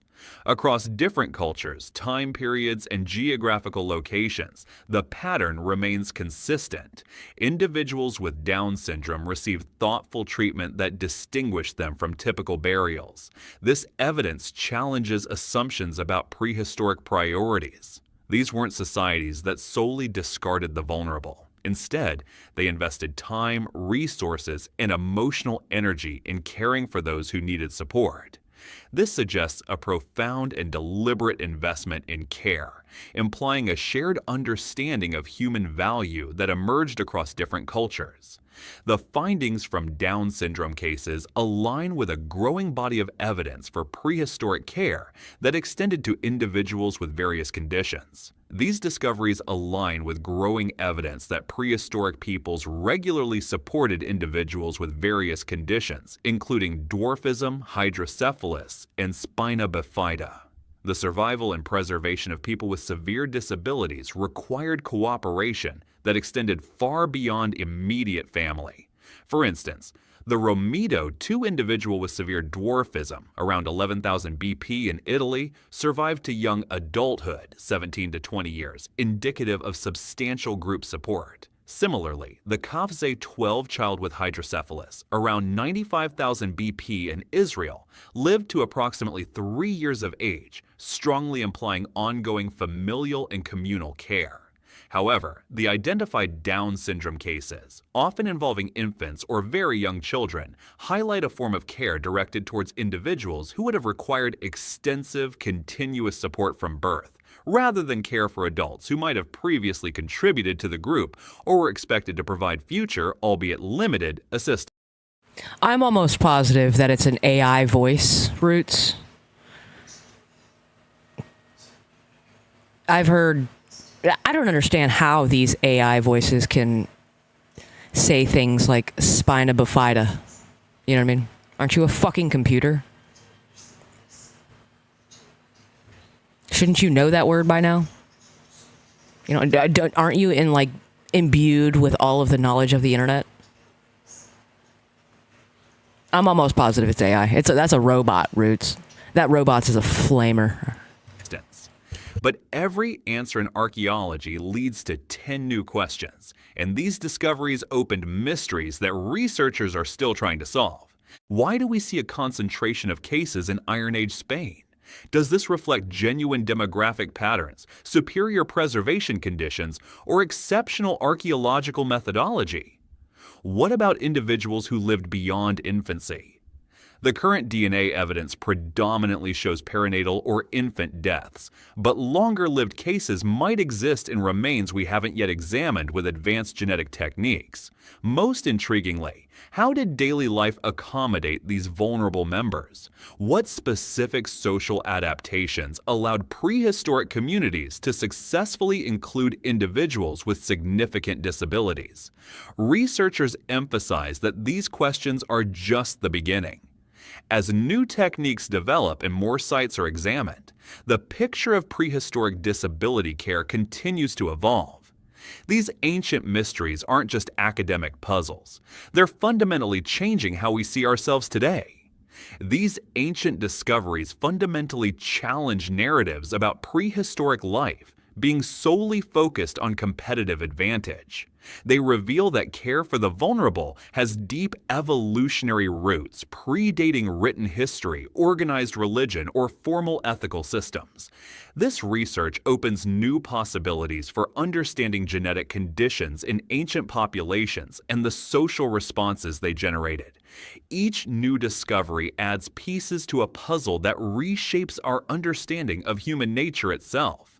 From a suspected Neanderthal child in a Spanish cave to Bronze Age burials across Europe, the evidence tells a unified story. Our prehistoric ancestors embraced those born different, providing care that extended far beyond biological necessity. These discoveries, made possible by advances in ancient DNA analysis, reveal that... Oh, there we go. Oh, there we go. Oh, we're back. We're back on YouTube just in time for me to get the fuck out of here. Hey. I am going to get the fuck out of here. I got to pee real bad. Got to make a few phone calls. Got to go eat something. I'll eat something. I don't know. But I'm going to get the hell out of here. Have a happy Tuesday, everybody. Have a good rest of your week. I'll see some of you tomorrow here on Twitch. Not YouTube, though. Wednesdays are not for YouTube. Twitch only. So you guys have a wonderful day. Okay. Mandatory fun day. Or whatever. Mwah. Have a good day.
Quack.